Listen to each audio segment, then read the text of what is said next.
All right, all right. So, welcome, or for some of you, or a lot of you, welcome back. Um, so, let's see. What we're doing today is a New Year workshop. So, this came about, I think, 3 years ago or so, where I was only doing this for masterclass members, which has always been the case last 2 years.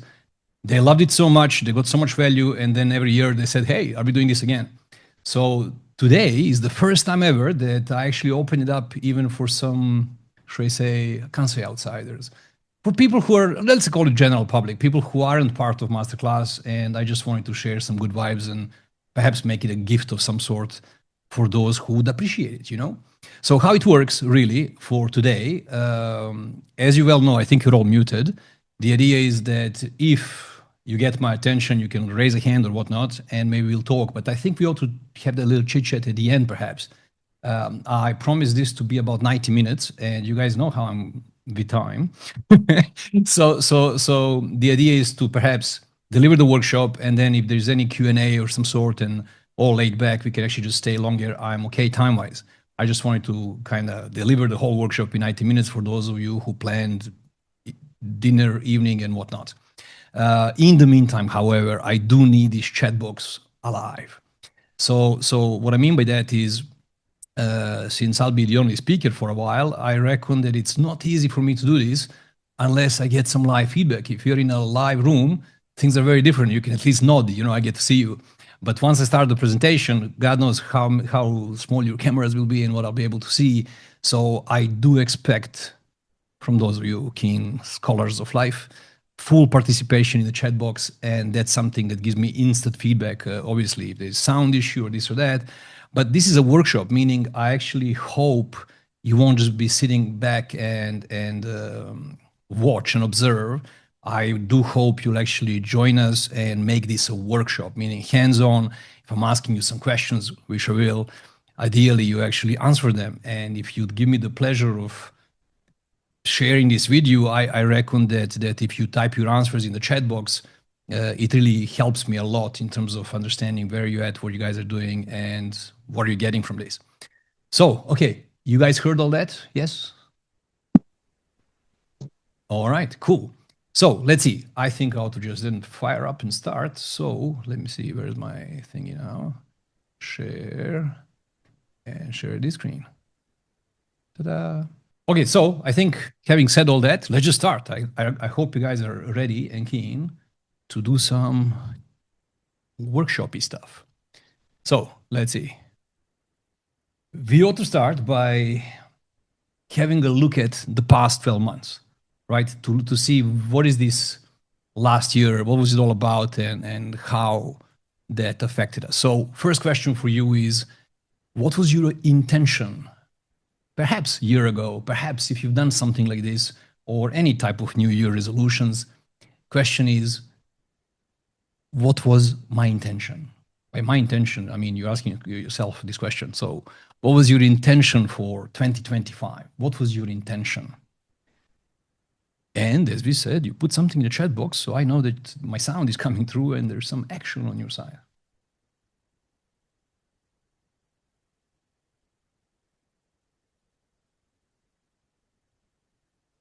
If I didn't know better, I think my chat box is not working. There we go. Okay, so Dr. Shata says, collaborate and expand my reach, and says my intention was to make more time for myself. From the things I know about you guys, you've done this, but let's find out. Shata says grounding. Bogdan says my intention was developing the business on a high level. Manuel, hey buddy, where are you? Are you in Phuket? Are you back? Make the move out of the hamster wheel. Cool. Oana says to have an even more peaceful year and to be more healthy. I hope you made that work. Then Halep says growth and focus on health. Sarah says overcome trauma. Namita, to go with the flow, making my business priority. Okay, so you guys are definitely aware of your intentions, which is very good. You wouldn't believe how many people are kind of clueless and not even having set any intentions. For me, setting intentions are very important. In a way, my relationship with intention, or, me and my language, intentionizing, if you were to set an intention and ideally be congruent about it, I almost have this experience, this hallucination that the entire universe conspires to make that possible. People with no intention whatsoever, they tend to fit in into everybody else's dreams, if that makes any sense. All right, so let's see. What's the next question? Next question says, what was the progress? So if you go back in your mind, beginning of last year, you set the intention, whatever you said it was, what was the progress? I know it's completed now, meaning it's 2026 now. It's not like we are still in it. But the idea is, okay, up to now, 12 months later, what was the progress? I achieved this thing. I'm almost there. It was a complete shit show. Didn't make it. Give me an idea from your intention to the progress. Let's look back.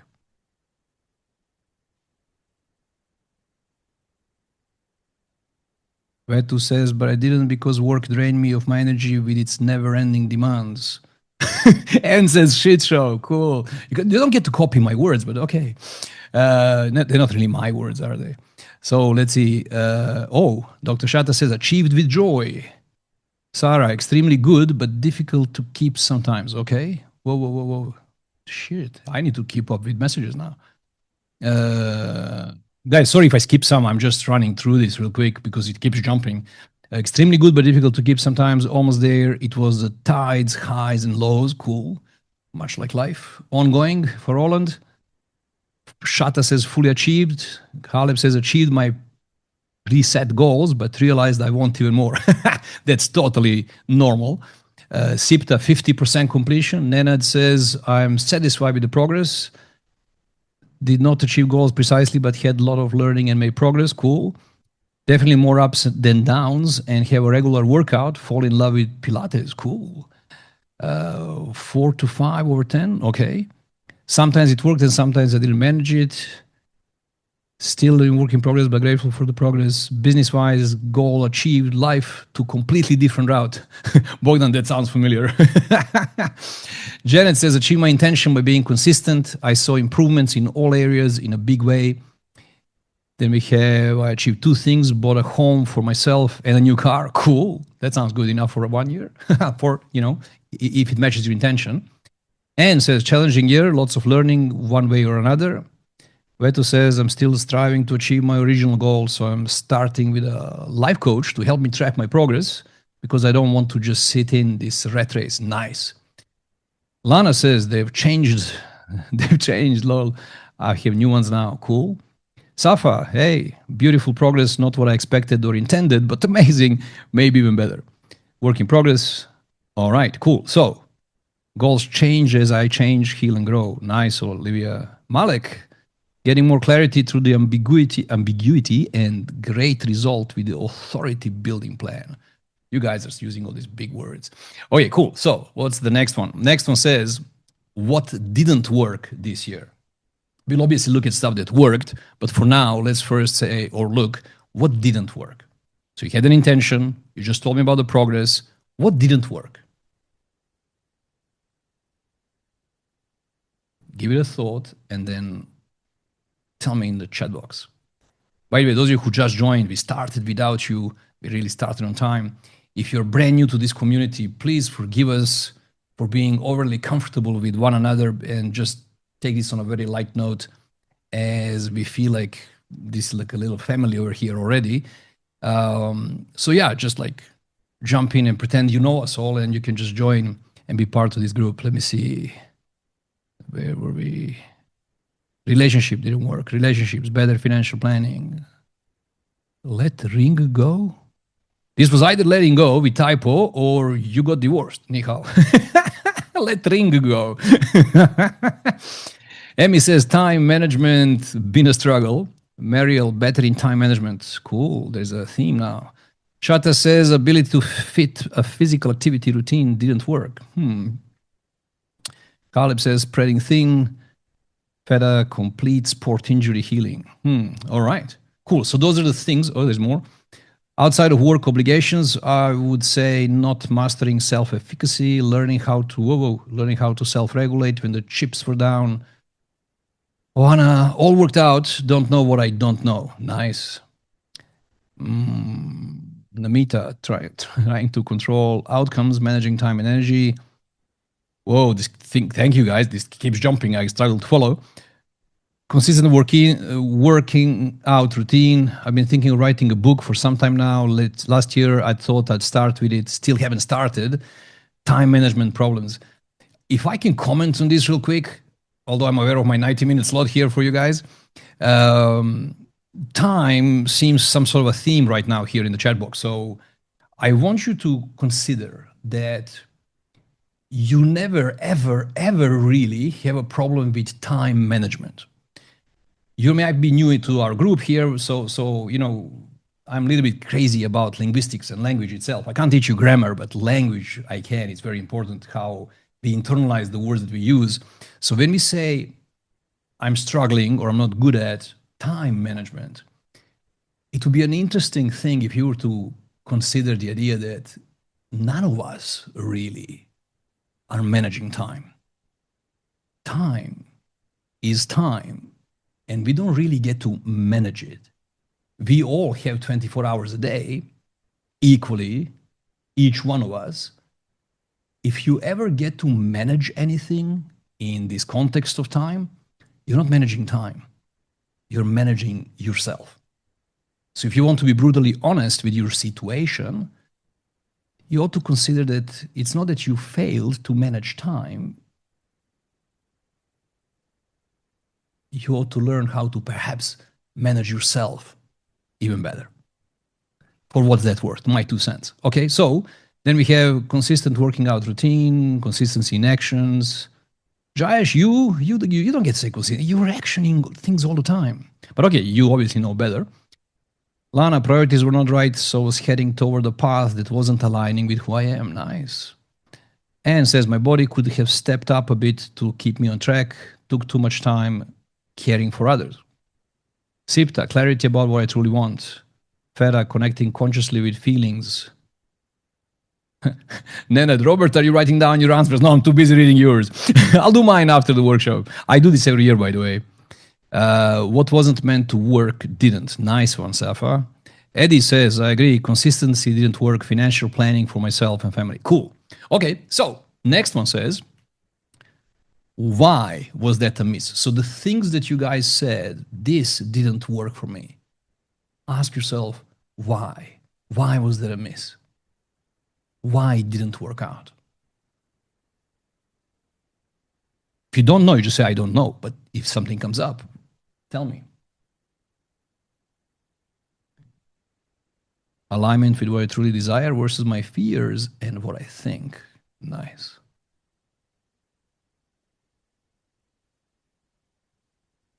That's easy. It was my overthinking, Jair says. Jayesh, are you writing this for your wife or is this your answers? Maybe it's not Jayesh. Maybe Hetal is on his computer. Okay, I'll stop it. Then let's see. I didn't start with writing the book, I guess. Okay.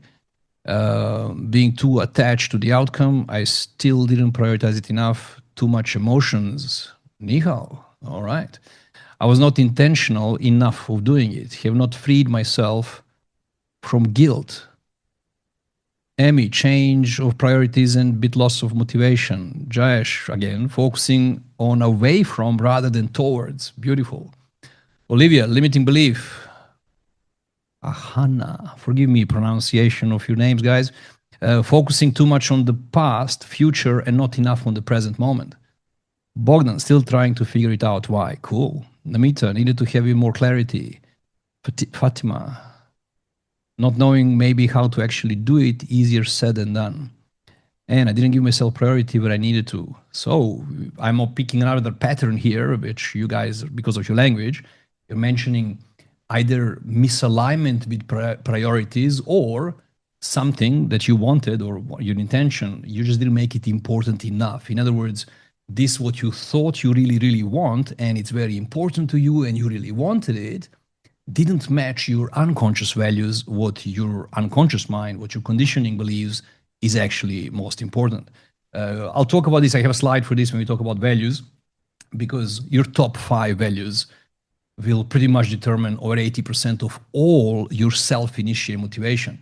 And this is very, very important because when it's unconscious self-initiated motivation, it's kind of effortless for you. You don't need to like make yourself do it. You don't need to push yourself to do it. It turns into a different experience. It's more of a pull than push. You feel pulled towards doing the things that need to be done when your unconscious mind, or should say the values that are stored in your body, are actually matching that. All right, but more on that later on. I have a slide for that. Triggers and overthinking the past, alignment with myself, fear, attachment, and inability to let go. All right, so cool. Next one says, check in on your courage. Did any of those misses result because of my fear or indecision? So whatever answers you guys gave me just now, did any of those misses result because of my fear or indecision?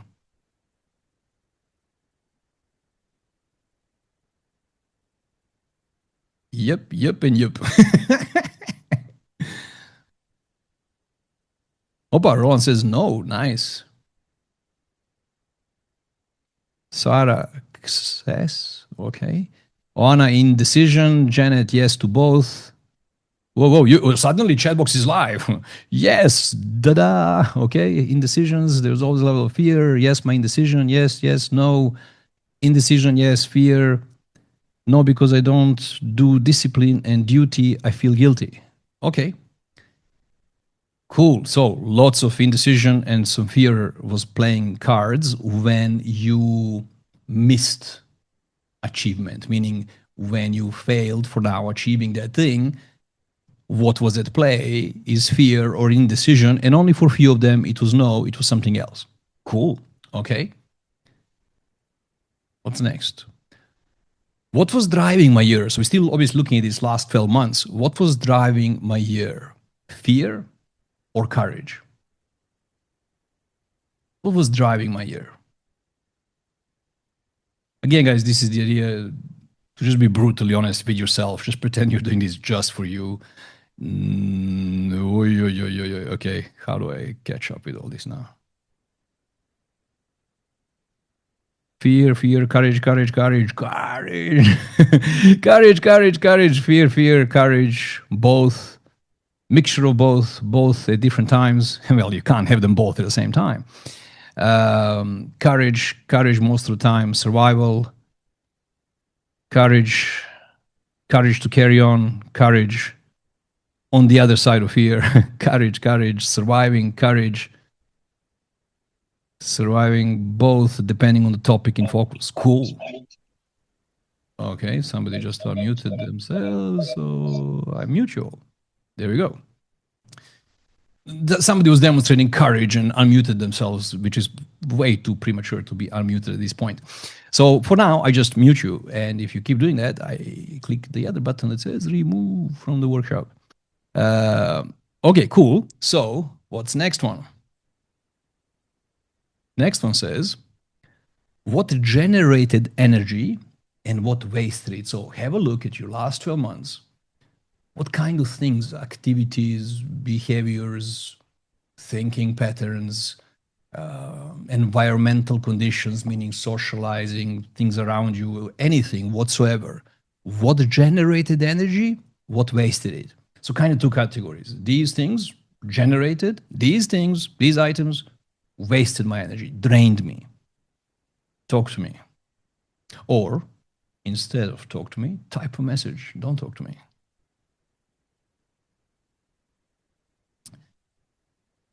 Let's see. People, interactions, generated energy. Paperwork, wasted energy. Hatem, I feel you. I am away from when it comes to admin and paperwork. Anne says, nature generated, duty wasted. Jair says, wasted, definitely socializing. Nopa.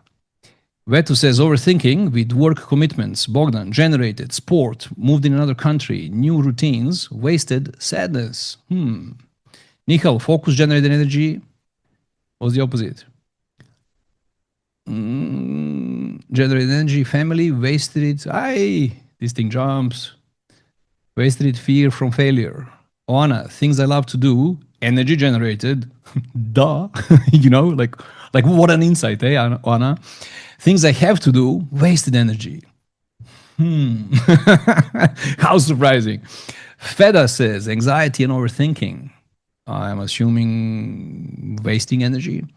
Lana, wasting time with people that wanted different things in life. Changed my own behavior, thinking perspective in a way that it's not me.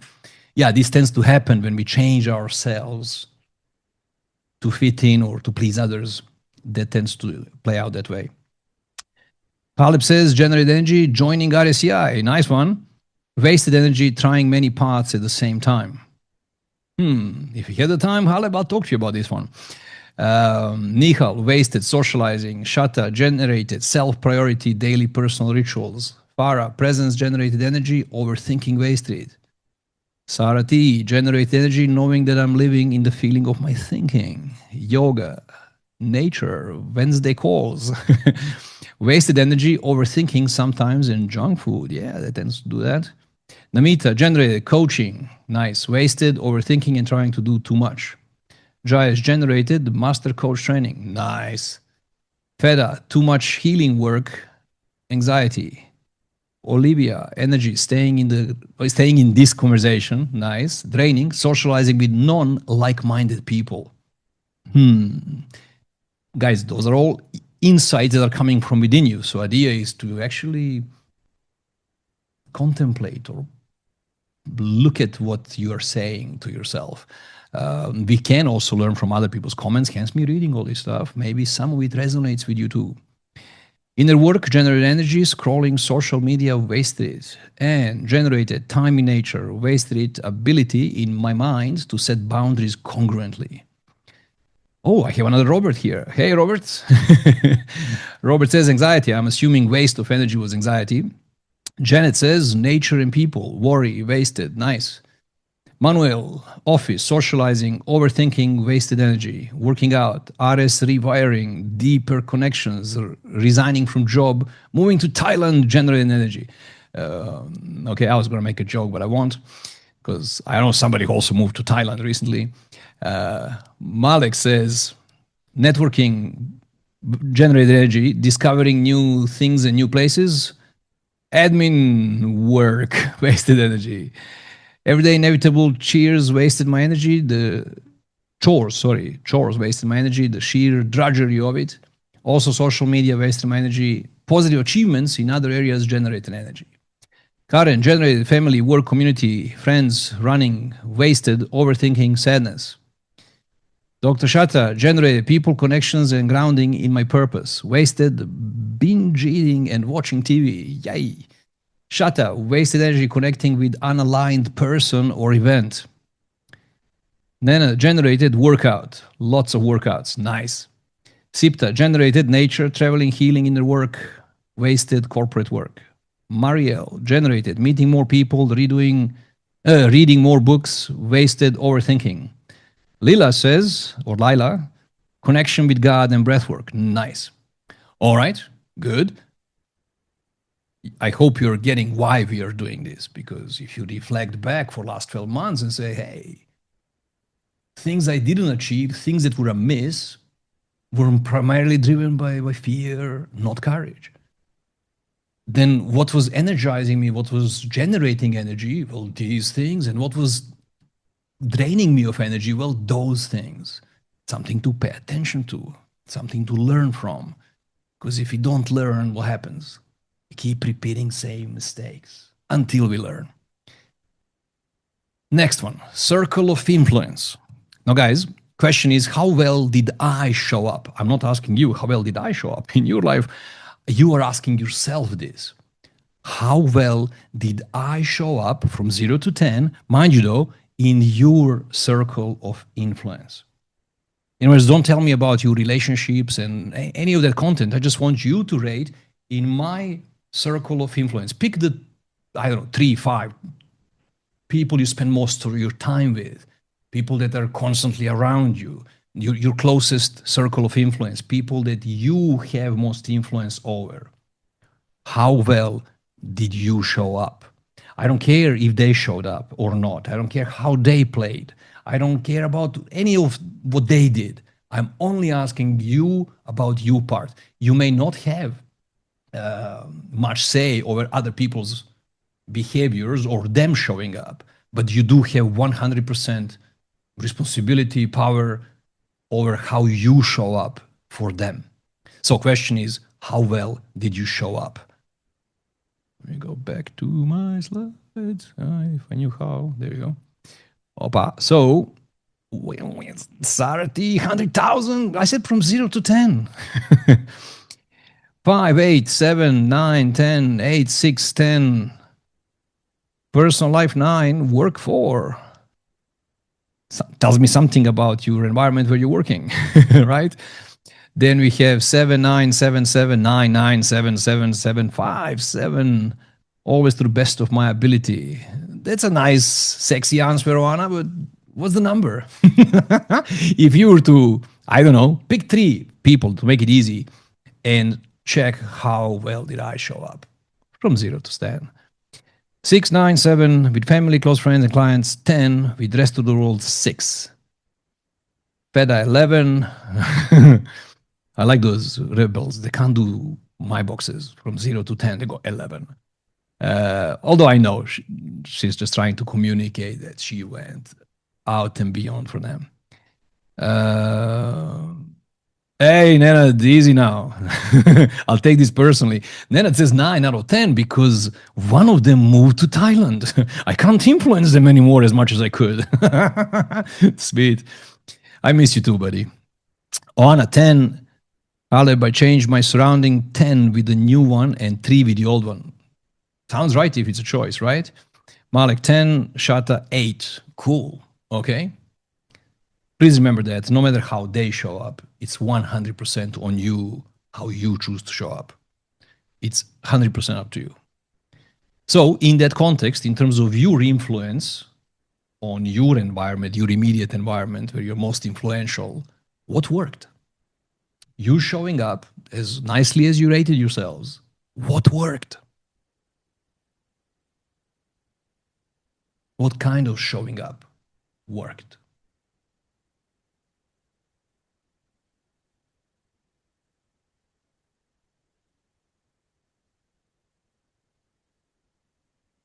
Farah says, expressing my most authentic self.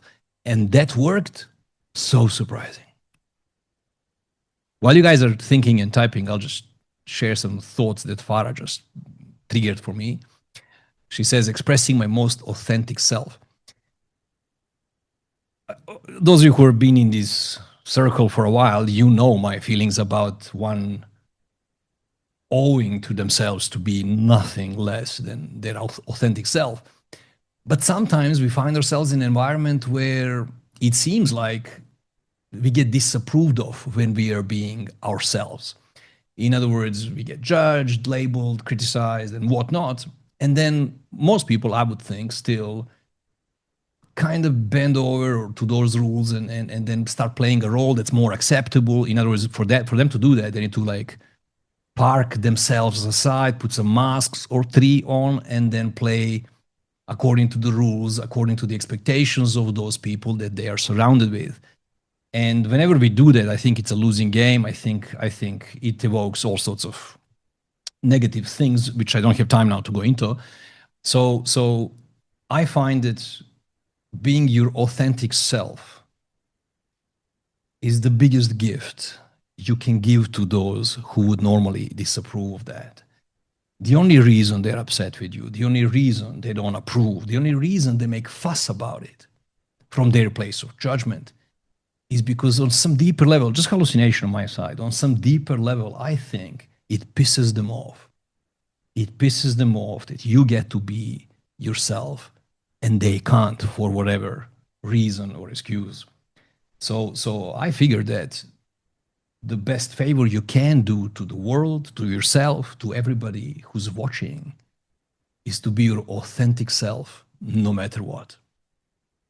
Anyway, my 2 cents real quick.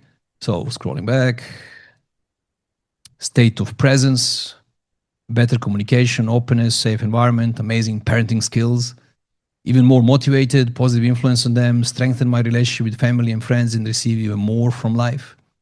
Being aware of my own feeling and thinking, staying in the conversation, learning and evolving, healing. Showing up, work 100% for them took a huge toll on me. Because you mentioned some obligations and earlier on, if I'm not mistaken here. Bogdan says compassion, motivation, support. Even if I don't feel like showing up, I still show up and magic happens. Nice. Presence, love, authenticity, Vetu, breathwork, routine, social connections, being around horses. Meow, I just came from a horse ride with my daughter. Being around horses, attending courses, movement, connected to myself more than ever, trying to take more responsibility for myself, authenticity, again, yes, unconditional love, inner engineering and gaining more clarity in life. Love yourself and love others, even if they judged you. You only know what they knew. Oh, okay. I think I agree on based on the feeling, not language necessarily.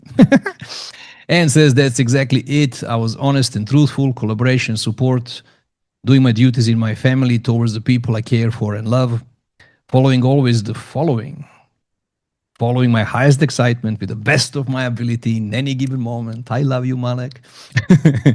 If I became my authentic self, I would be dangerous. Man, that's a show I want to watch. Eddie says, being there to listen intentionally. I like that. I like that. I think when we were babies, we kind of didn't go on a training how to listen effectively. I think we were very, very present and very good listeners. Somewhere along the line, we forgot how to listen, I think. All right, then showing up with a pure intention and sincere heart. Awesome, beautiful, I love it. So that's what worked. Let's see, why did that work? What do you think? You just told me when you were, I'm taking the biggest pattern here, most authentically yourself, when you came from the place of, do I use the words like servitude? When you were honoring your own highest values and showed up because that was priority for you. When you followed your heart, your own passion, your own excitement, then your influence was great. That's what I read so far. I'm generalizing based on your answers. Question is, why did that work? What do you think? Why did that work?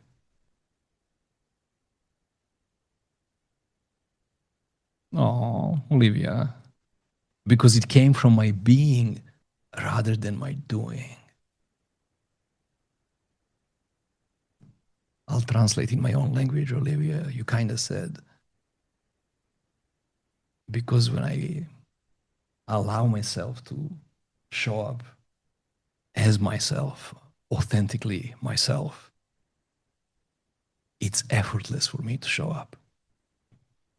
And by default, you stop all the incoherencies, frequency jamming, and you greatly multiply your level of influence. Anyway, that's what I read when you wrote that. Okay.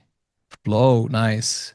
Because I allow myself to be authentic and to be myself and open my heart instead of the shields I had in the past. Hey, yeah. Language you guys use today. Because it comes from my heart, it was effortless and felt good. Interestingly, it worked because it came from my doing rather than my being. Huh? Ah, you mean what you were doing. Okay, got it. Fully immersed in the now, not time or circumstances. Because it's aligned with the source of all, God, Allah. Vetu says, when I honored myself, it enabled me to feel joy and open my mindset to receive and grow more. Due to soul-led choices, Bogdan says, because I didn't expect nothing in return. You mean something in return, Bogdan? You and me, we got to learn English first. Unless you didn't expect nothing. I love you, man. Manuel says authenticity. Shata says, because I allowed myself to be, I am that I am. Because working on myself changes my projections. Marielle, I'm not being emotional, I'm becoming intentional. Whoa, that's deep. Because deep down, I believe that doing my duties gave me a chance to serve others, in this case, my loved ones. Nice. It worked for me because that was the only choice I had. Nice. Dropping masks when I had more compassion. Cool. Okay, next question. What was driving those? Fear or courage? There's that question again. What worked? And what was driving those? Fear or courage? Do I mind read your questions before you answer? Do we take a moment like and make a big deal about this for half an hour? Like, imagine that. Every time when it worked, I didn't get one fear here. I'm just getting courage, courage, courage, courage, courage, courage, courage, courage, courage. Something to take home, perhaps? Like, all right. Next. Enough with last 12 months. There was a little bit of a reflection, hopefully a useful one for you. Do me a favor, though, before I continue with the next slide. What did you take from this so far? This little reflection on your past 12 months, my fancy questions I had that prompted some thinking and ideally some realizations, perhaps insights. What's your biggest insight so far? What's your biggest learning? That kind of, I was going to ask you what's your biggest learning from last 12 months, but that might change the what I'm really asking. So let's stick with the topic. Given the little opportunities for insight we just had, did you have any insight that ideally sticks? Courage makes things happen. It was a reminder. I realize I'm a bit angry and resentful of it all. Nice. I mean, not nice, but nice to realize that. Sarati, courage is the way, putting myself out of my comfort zone and uncomfortable situations and continue to do more of that. Namita, just be and operate from courage. Sharika, how much I should continue being authentic instead of trying to follow what everyone says. When would now be a good time, Sharika, to just let all of that go? I'm capable. Courage is what it takes to make a difference and realize dreams. Need to be more, need to be more myself with courage. You just have to do it. Like Nike, just do it. Vetu says that's the external environment controlled my life and I didn't thrive and as I had in the past. I will take control back in 2026. Cool. Learn to be okay by myself. Solitude, brother. It really should be a starting point for all of us. Like we are trying to build, I'm generalizing, we are trying to be like all of us. Often we are building entire lives on top of a foundation that's not necessarily healthy to begin with. Like in my world today, I'm thinking, if you cannot be okay, never mind amazing, if you can't be okay, if you're avoiding, God forbid, and distracting yourself on any opportunity you can possibly get to avoid being alone, sitting by yourself, there's a problem of some sort. So for me, ideally, you don't let anyone in your life to begin with, metaphorically speaking, until you're actually okay being by yourself. A lot of you know, and if are familiar with the work of Dr. Milton Erickson, he had all sorts of amazing things, but one of them comes to mind when I speak this way, because rumor has it he was so accepting of himself. He was so accepting of himself that when he was seeing clients, that was like steaming out of him. And in return, they never felt judged. They felt totally accepted by him. They could totally open up, tell him their deepest secrets, because they didn't have this fear or this idea that they might be judged sitting next to a man who's totally accepting of himself. So I think it's a really good starting point for all of us to actually get to a place or to continue being in that place of total self-acceptance. Where were we? Okay, I probably skipped you. Keep my eyes on the prize, dream even bigger. I'm surprised that this made me even more prouder of the one I'm becoming. Nice. The more authentic you are, the more rewarding is the outcome, the more impactful it is on others. letting go of the how and overthinking and replacing it with even more aligned action steps. Letting go of my undesirable habits, that's my desire. I love it. Miracles happen when I'm aligned with my higher self. When I let go and surrender completely, magic happens. Ah, Hetal, welcome, welcome back. Meaning, welcome back to your computer. Farah says, realized how life is a one-man show and to find your gift and give it away. Nice. Because I think that if you have a passion to do or give something, by law of the universe, I just don't know which name it would be under, but there is a law in my mind that if you have the need, desire, the passion, the excitement, the inspiration to do something for someone else, I promise you, by its definition, there must be somebody on the other side who really needs that.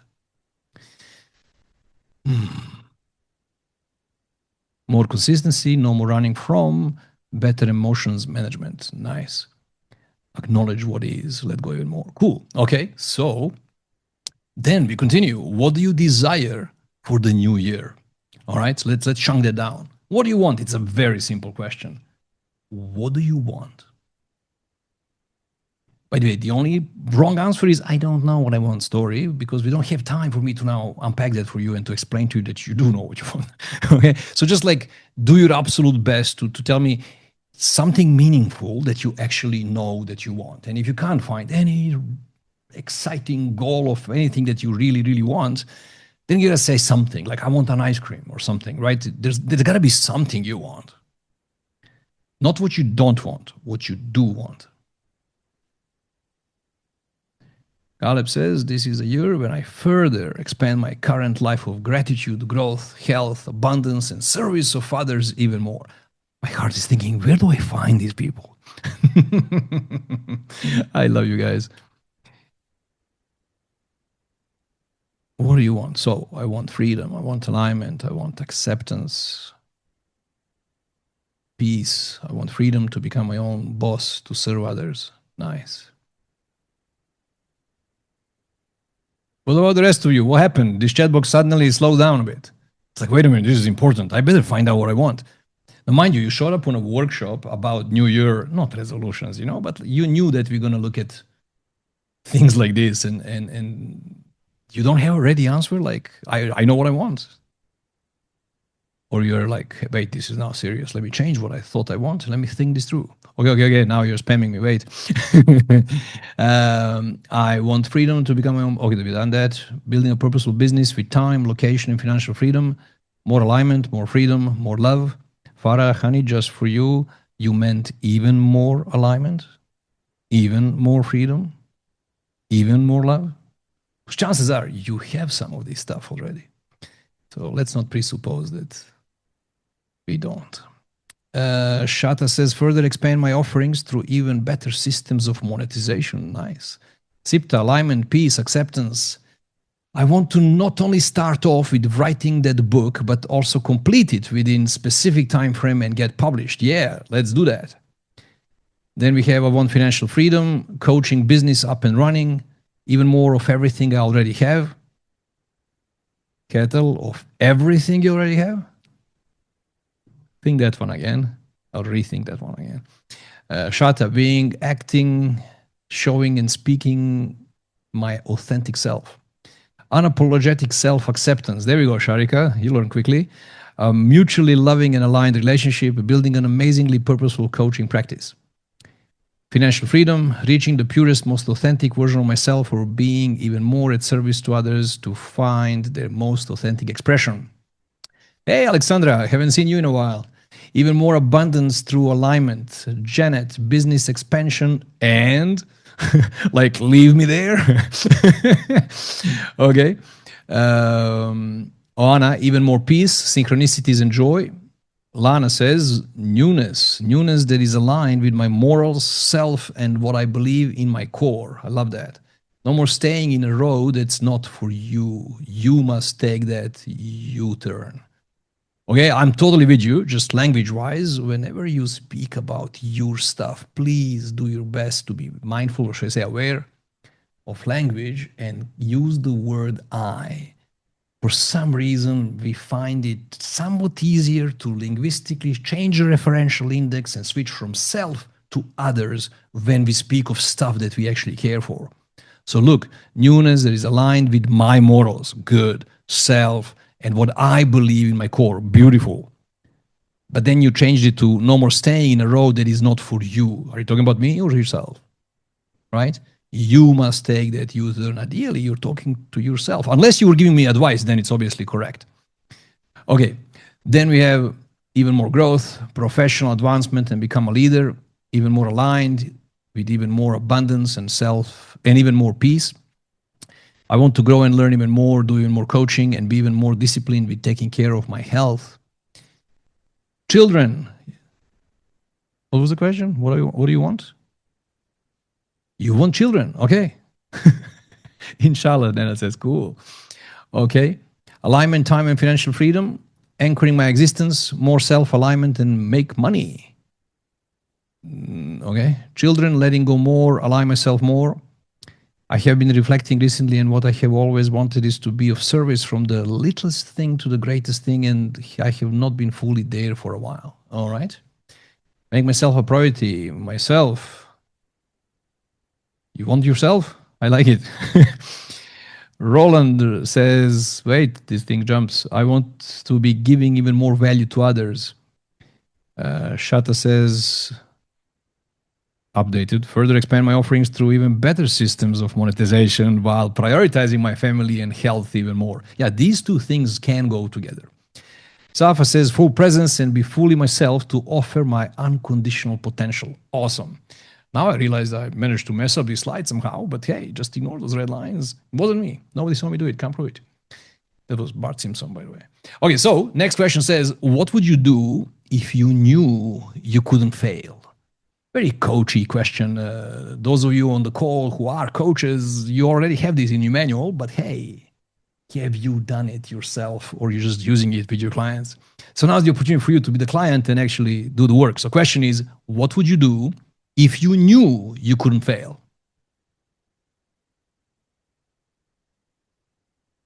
I mean, we are in the context of what do you want, right? For this year, what do you want? And what would you do if you knew you couldn't fail? So you got to stick with the presupposition in that question. If you knew you couldn't fail, what would you do?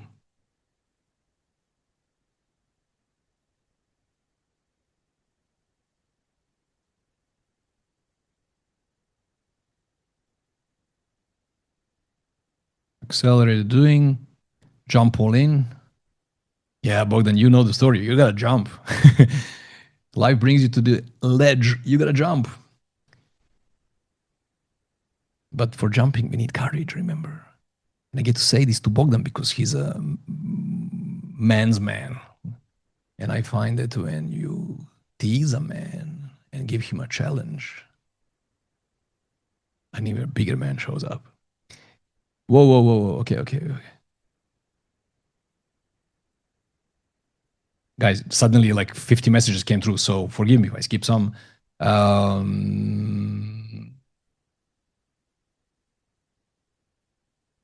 Interesting. Everything, 100% all out effort, all in, go for it. I won't hesitate, being more present.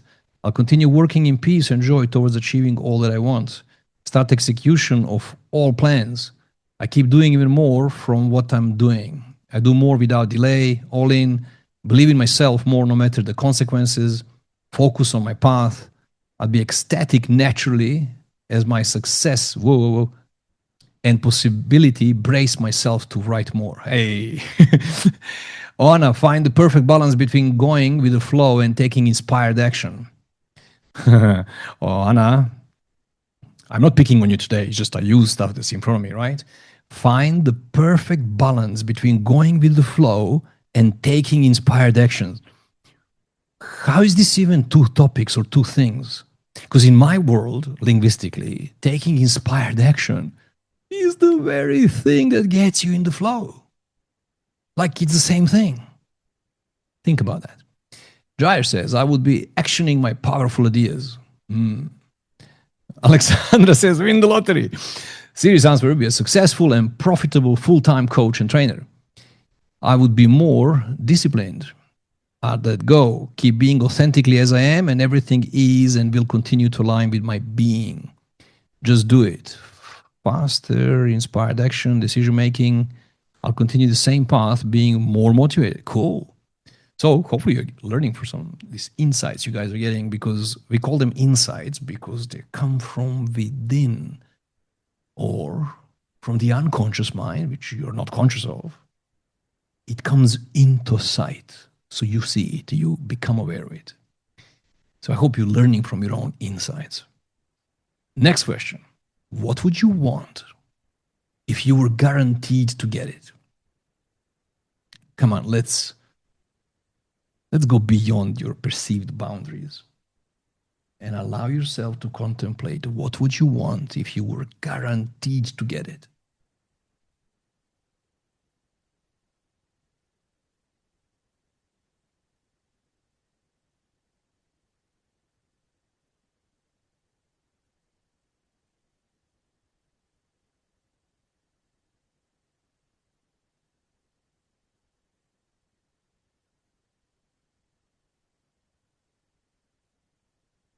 But I just read your whole thing. Thank you. It was for the previous one, so I wasn't reading out loud. I was giving these people here time to allow themselves to consider if they were guaranteed to get it, what would you want? In practice, people's answers change when they do that. Grab the chance and never waste it. Expand my business simultaneously. Travel the world and live off different islands. I like it. Join me here in Phuket. Those of you who don't know, because I haven't seen some of these faces in a while, I'm not in Dubai anymore. I moved out. I'm currently on an island called Phuket, or for my Indian friends here on the call, Phuket. And because we still argue how to pronounce this thing. So yeah, island life is nice, I can tell you that. So what do we have here? One more: financial freedom. Does time play a key role in this question? Well, we are in this workshop for New Year kind of resolutions thing. So yeah, I think if you were thinking this year, 2026, if you were guaranteed to get it this year, what would you want? I still want the same thing. Nice one, Roland. Continue giving value. To stay anchored in the flow. Strangely, that question brings up fear. Deeper reflection required. Nice one. Again, don't be rushed into the answers here, but we gotta continue and things. So that if I even just manage to kind of poke your mind and trigger some deeper thinking, that would be good. When workshop ends, doesn't mean that your journey ends. All I know, some of you will do this properly with a recording if I choose to give it to you at the end, because I didn't decide yet. And then you redo this thing, you can pause me, and you can actually do this full on. Be a business owner, wife and mother. Processing, I like it. Financial freedom and more travel. Acceptance with the peace of mind. Even more authenticity. Inner peace, harmony, flow, presence, stillness, and stronger connection with myself and loved ones. Nice one. Emmy. Namita, expand my coaching practice and spend less time thinking about it. Get to be promoted to program manager. Overachieve my professional targets. Cool. Okay, so that's what you really want, right? Is that what you're saying? Well, here's one more question. We call it a miracle question. It's quite a beautiful thing for your nervous system if you choose to play along fully. So question is, if they were a miracle tonight, in other words, you go to sleep tonight, and then you wake up in the morning, and when you wake up, everything was exactly as you wanted it to be. How would you know a miracle had occurred? In other words, miracles. If you were to wake up tomorrow morning, and you wake up into a reality, into a world where you go, holy shit, miracle happened last night. How would you know? What would you see? What would you hear? What would you feel like? what would you think? What would you behave like? How would you know a miracle happened last night if you were to wake up in the morning and realize that a miracle happened? How would you know?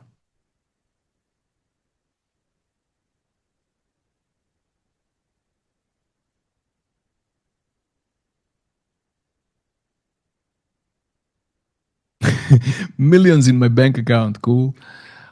Warmth and sunshine. And that's easy. Just get out of UK and come to Thailand. No, no, not for you, Thailand. No, no, you gotta first resolve some things.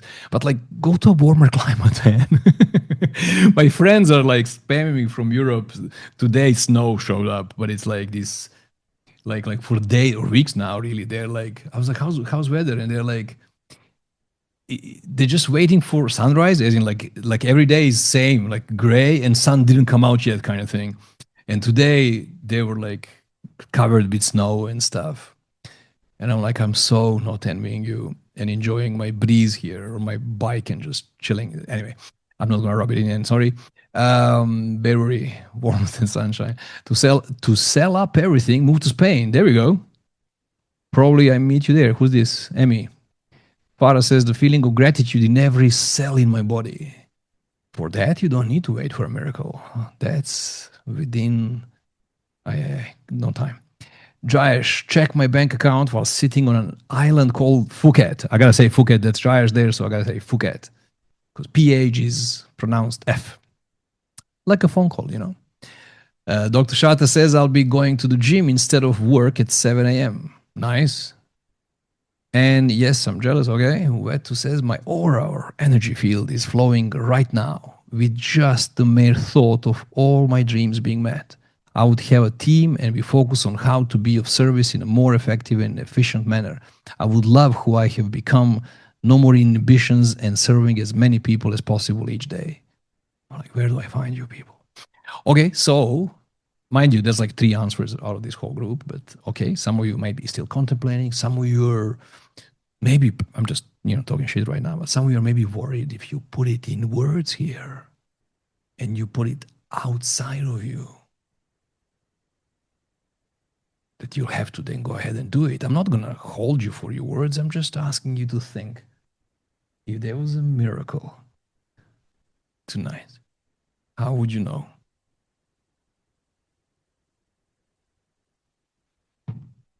How would you know? Having more money than I could need. Have full freedom to decide how to spend my day.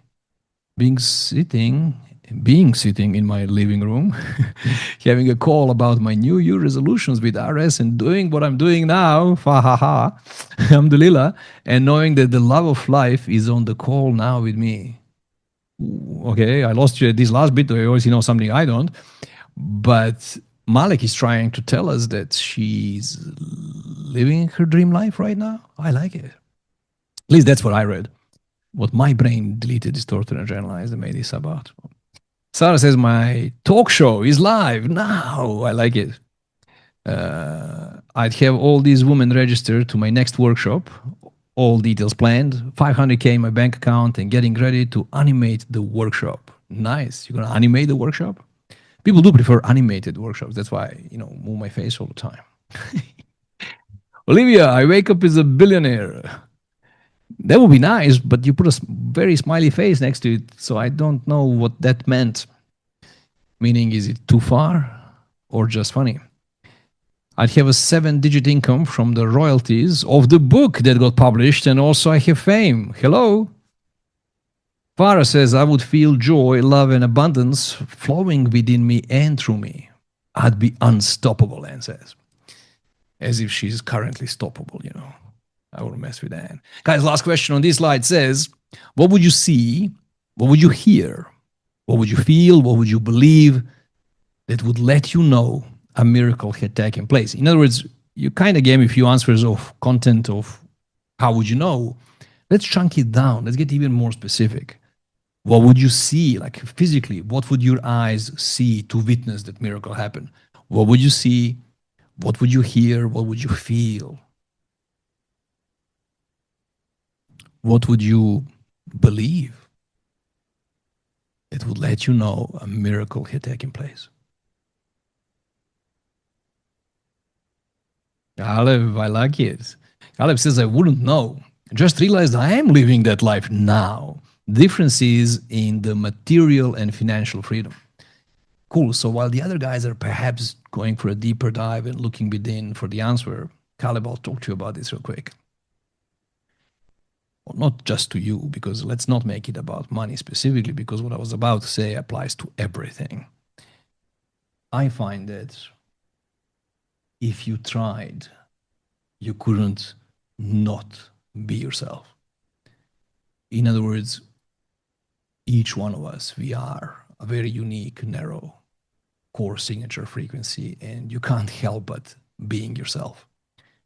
When it comes to our beliefs, our past, memories, unprocessed negative emotions, baggage that some of us carry with us into the future, when it comes to our perceived identity, which is usually very different from your actual identity, when you look at your values, your attitudes, and thus everything that follows out of that, which is our states, our behaviors, and results in life, you'll realize that the only difference, in other words, actually, let me throw in the law of attraction into this. Some of you are still on the journey of how do I attract this or that in my life, as if you are currently not attracting it enough, or as if you need to learn or master the skill of manifestation and becoming the amazing attractor. I find that you're all very attractive all by yourselves, and you're constantly vibrating, and therefore you're constantly either attracting or repelling things from you. So the only reason that I can contemplate scientifically and in any other way of you not already having the life of your dreams, of you not already having or experiencing the things that you want, it only means that you don't need to learn how to attract those things. You need to stop repelling it. Think about that. The only reason something is not in your life yet is because you must have some beliefs, you must have some values, attitudes, combination of your conditioning that's pretty much learned and put on top of your original self. And it messes with your vibration, and you're literally repelling those things from your life. So in my model of the world, none of us learns ever really how to attract things. You are born manifestation machine. You're walking around manifesting, attracting, whatever you want to call it, experiencing. As far as your unconscious mind is concerned, you're already experiencing the life of your dreams. You already have everything you ever wanted as far as your unconscious mind is concerned, given your conditioning, given your beliefs, given your fears, given your joys, given all the things that you are allowed to exist within yourself. All of them combined is a mirror image of your current reality. So it's not a matter of you becoming something that you're not. It's not a matter of you learning how to attract better. It's only ever been a matter of you letting go of the learnings and beliefs and things that we carry within us based on our somewhat painful past or somewhat disappointing past, whatever the story is, and watch the reality itself change before our eyes. Because the moment you overcome the things you've learned from your environment that taught you lessons about life being anything less than abundant, you start creating that experience. So fortunately for a bunch of you guys who've done my training and have the skill set and understanding, you know you can change any belief whatsoever. You know you can let go of any pain whatsoever, any emotional trauma whatsoever. So you just need to do some more work perhaps within yourself and find a very specific belief, limiting belief we call it, or a network of those, and simply delete them from your nervous system and then watch the reality change. Okay, I kind of bought you some time here while I was talking to Galeb, and let's see, what did I miss here then in the chat box? Okay. My external environment would be one surrounded with nature and animals to always keep me grounded. I would hear the chatter of happy, calm people. I would feel excited and passionate about each day. I would believe that I'm living my universal path, and that makes me proud that I have honored my 16-year-old self of showing her will live large. I have to pronounce it that way when she caps me here. And I love you, my 16-year-old self. Nice. Then we have confidence and knowing very well that my voice will reach to whoever is meant to, sharing my message, myself, and my authenticity with the world. My sea view balcony. Here, birds and beach waves, feel relaxed and content. Believe it is done. First, I see my physical copy of my book. I could know this one's coming, buddy. Or a lady, actually. I don't know. I didn't see the picture yet. I'm horrible with names that I can't pronounce, and then I can't tell is it a lady or a boy. I'm so sorry.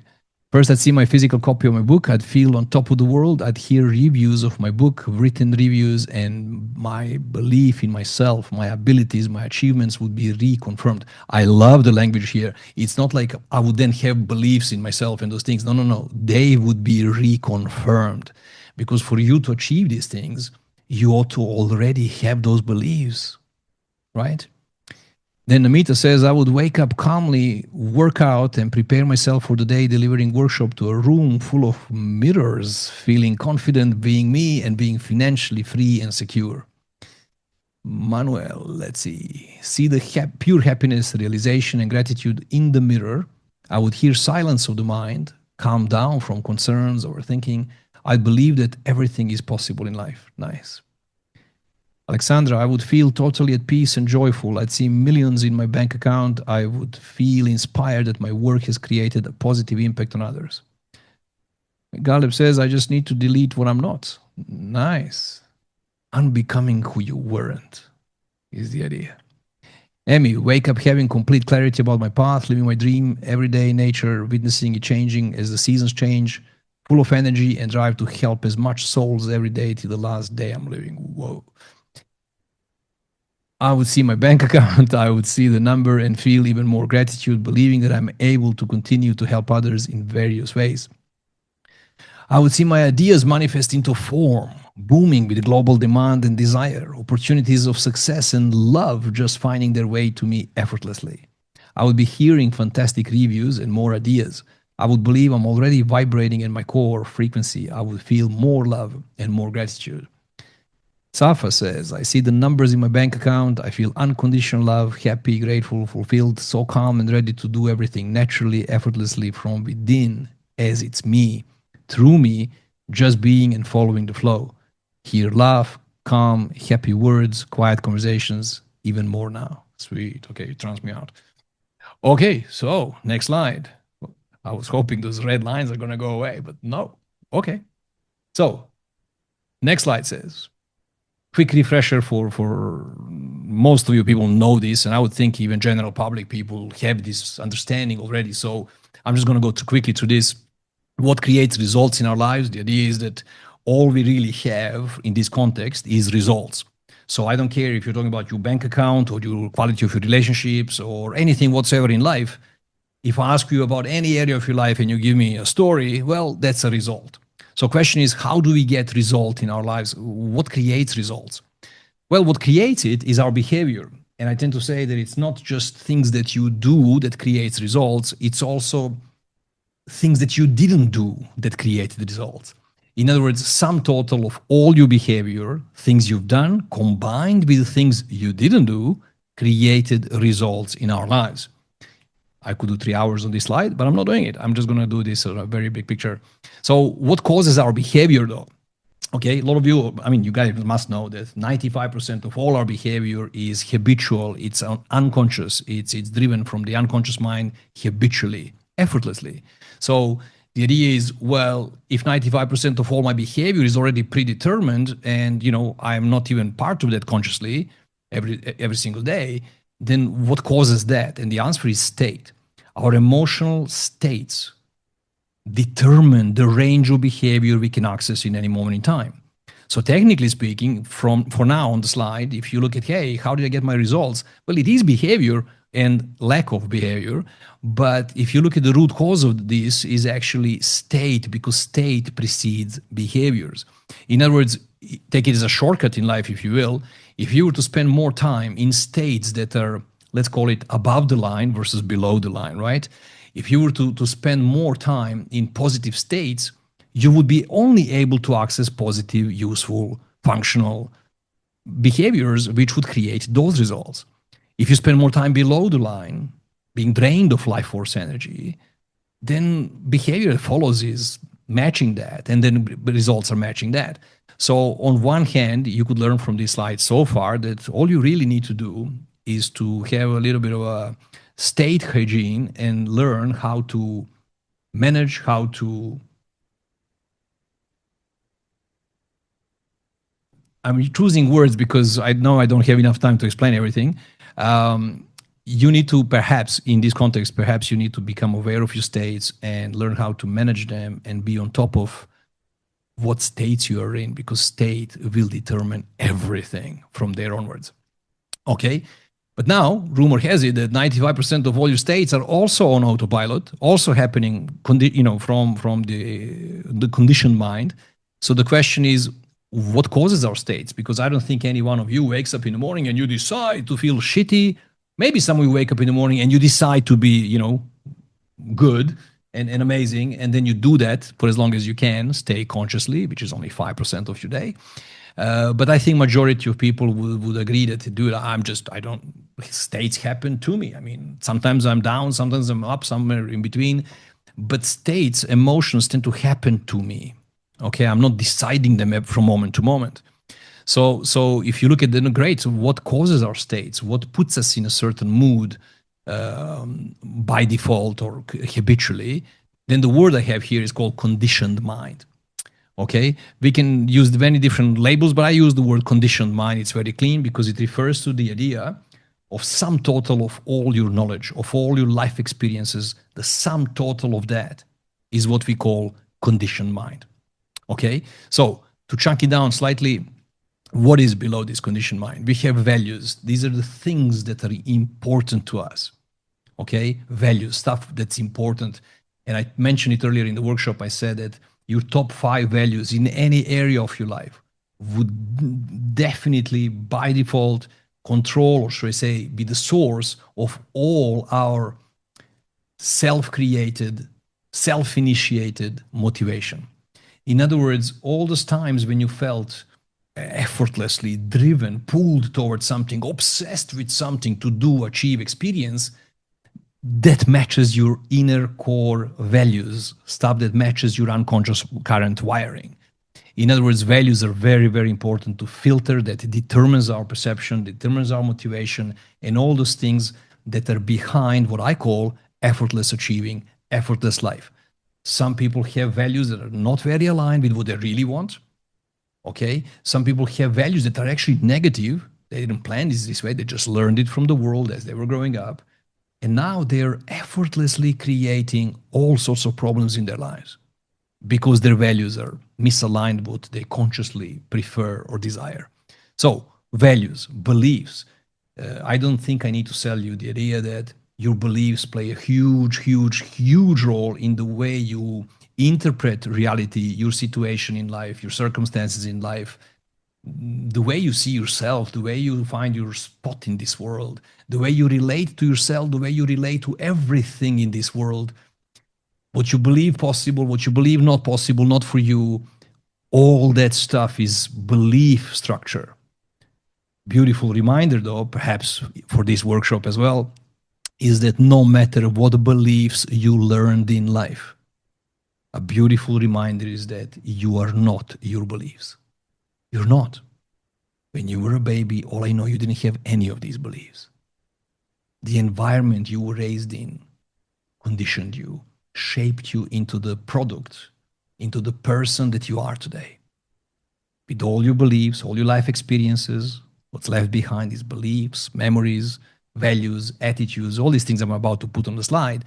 And I'm reminding you that none of that is you. It's not who you are. You're not your behavior. You're not your results. You're not your career. You are not your attitudes. You're not your emotions. You're not. All that stuff is learned. However, it did shape your identity, it did shape your perceived reality, and now you're pretty much on the effect side of the way the environment conditioned you. But it's not who you are. So when we go in and we make some changes and we change some limiting beliefs, replace them for nice ones, for useful ones, for the ones you would prefer to have about yourself or the world you live in, or your capacity as a human being, or what you can create, or how fast it can be done. It's all under beliefs category. And I want you to know that for some people, it's rather scary. I'm going to change myself. No, we are not changing you. We are simply making your life easier and a reality you would prefer by getting rid of some learned beliefs that don't serve you. Apparently, you prefer something else. So, beliefs, big deal. Then we have identity. Okay? Anything we would use after I am, we tend to attach ourselves, identify ourselves with everything, starting from my body, it's my body, it's me, to everything else that you would put under I am, or this I amness, which is a really big deal, because once something becomes part of our identity, it becomes very strongly anchored in our mind, and then out of that, we prove ourselves, right? We're walking around reconfirming our own identity, reconfirming our beliefs, reconfirming our values, and pretty much keep watching the same show. Decisions, big deal. Yet another filter here. I think you know that you are where you are in your life as a sum total of all decisions you've made, combined with all decisions you haven't made yet. All right? Big deal. Memories. Memory is a big deal as well, because this is the source of all your intelligence.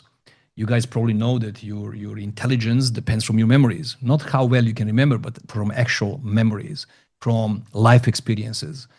If somebody were to delete all your memories, which we never do, if you were to delete your memories, what will happen with your intelligence? You do silly things. You do things that some old people with Alzheimer's or whatever, they lose all the memories. They start acting like uneducated children. They can't even put the ties together, or they can't do silly simple things because they forgot how it's done. They don't look very intelligent in those moments when they behave this way, because they simply forgot about all these intelligent things they learned in life. So memories is a big deal. And what comes with memories, almost like a subcategory, what's attached to our memories is emotions. Obviously, having emotions about your past, memories is a beautiful thing, unless they're unprocessed negative emotions. Those of you who have unprocessed negative emotions, or in plain English, often referred to as baggage, if you're carrying baggage with yourself, I don't think anybody found a way to actually bury them in the freezer, or behind the house, or leave them somewhere else. I don't know if you noticed, but this stuff goes with us wherever we go. So if one has a full bag or many suitcases that go with them and weighs them down, and it's heavy, and it affects the way they see themselves, it affects the way they see the world, it affects their relationships and pretty much every aspect of their life, including their performance at work or anywhere else, this is usually a really big deal, and it needs to be looked into. Especially this workshop like here, we are talking about setting some strong intentions and achieving the life of our dreams, all I know, in the next year. And I'm like, yeah, good luck doing that. If you have a bunch of limiting beliefs and bunch of bags and unprocessed negative emotions that are triggering you throughout a day and putting you in an unresourceful state, which then produces unresourceful thinking, it produces more unresourceful behavior and results that you don't want. All right. So when I say conditioned mind, this is the root cause. If you remember the previous slide, the results caused by behavior, behavior caused by state, state caused by conditioned mind, all these little filters. There's more, mind you, but for the simplicity of this workshop, I just named those main ones that we tend to look into. And I wanted you, either for those of you who've done the training, as a nice reminder that it's all within you and all within your reach, because if there's something in your reality, when I say your reality is a mirror image of your conditioning, then look no further. Reality is giving you feedback saying, hey, this stuff is still within you. Go back inside. Look for a belief, Look for baggage, look for things, decisions that need to be changed, and change them. You have the tools, you have the skill set, so just go ahead and update the system. The moment you do, your reality starts shifting and changing. All right, so real quick, values. We talked about values just now, so things that are important to you. I already mentioned this is where your motivational fuel comes from. Guys, in life, when it comes to motivation, there's really two ways to go about it. You can either push, which is productive and useful, and God knows I've been pushing my whole life in the past, and I've done some good work that way. Where the other form of motivation is pull. To experience pull, however, it needs to be aligned with your values, not with the conscious mind's values and your ideas of what's important, but the ones that are actually written in your conditioning, the unconscious values. When this is aligned, it's easy to get obsessed with an idea, a thought, and just constantly dwell on it in a positive manner because you're being pulled towards it. So, experiencing inspiration, joy, pleasure, excitement, inspiration, motivation is just flowing out of you. Doesn't mean you're sitting at home and praying or doing affirmations all day long. You'll do a lot of work. Chances are you'll put in a lot of energy, but you'll do it in a way that's no different to a child playing a game whole night, like PlayStation or whatever. They put an enormous amount of energy in this. And yet they don't regret it. They'll do it again next night because it was pleasure. Time stopped. They felt like they were in the zone. Time just flew. They were in the zone. It was effortless. So that's what's on the other side of you having your values aligned in a way that you would prefer your values to be, so that internal motivation, self-initiated motivation can come through you in a way that you'll do a lot of work, but you won't mind it. You love it. It becomes a joyful, inspiring game that you actually don't want to stop, if that makes sense. So here's how we use this understanding in the context of our workshop. You just went through a little bit of a mind games just now about what do you want, what do you really want, miracle question. So if you're clearer today on what it is that you really, really want, do I need to give you any more hints that your internal values need to match that? Otherwise, if your conscious values of what's important, which is the goals you mentioned, are not aligned with your values, you're not going to go where you want to go. You'll go where your values are. It's always the case. Your conditioning would always win no matter what you want to do. Full power, 100% of your 5% of a day.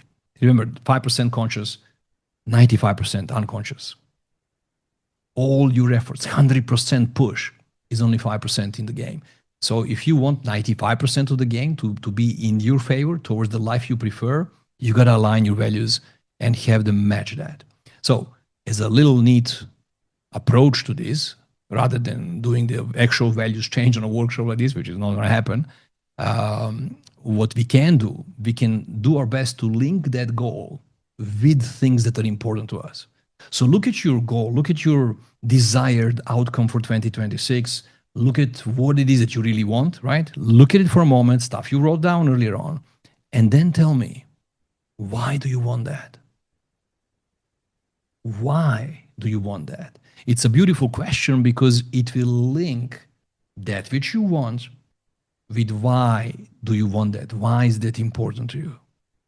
And then you start linking all sorts of internal values that already exist to this goal.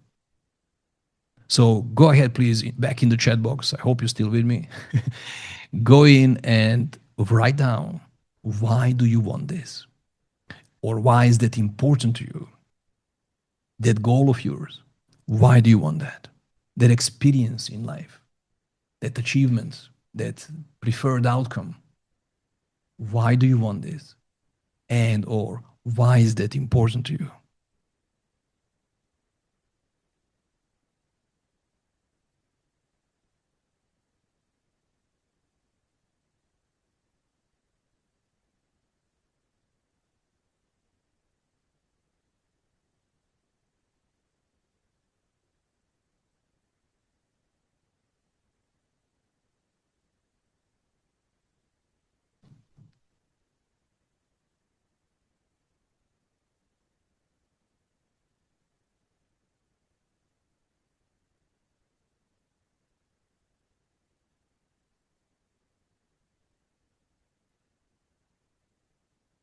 see I didn't read many comments for the previous question, but oh, I should read this one.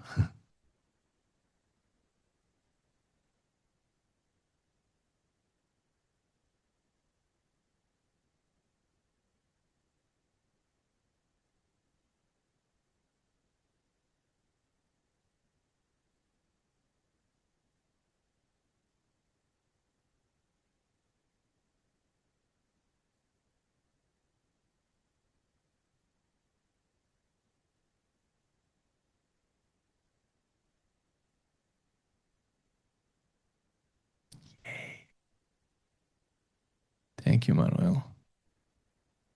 Had to do it manually.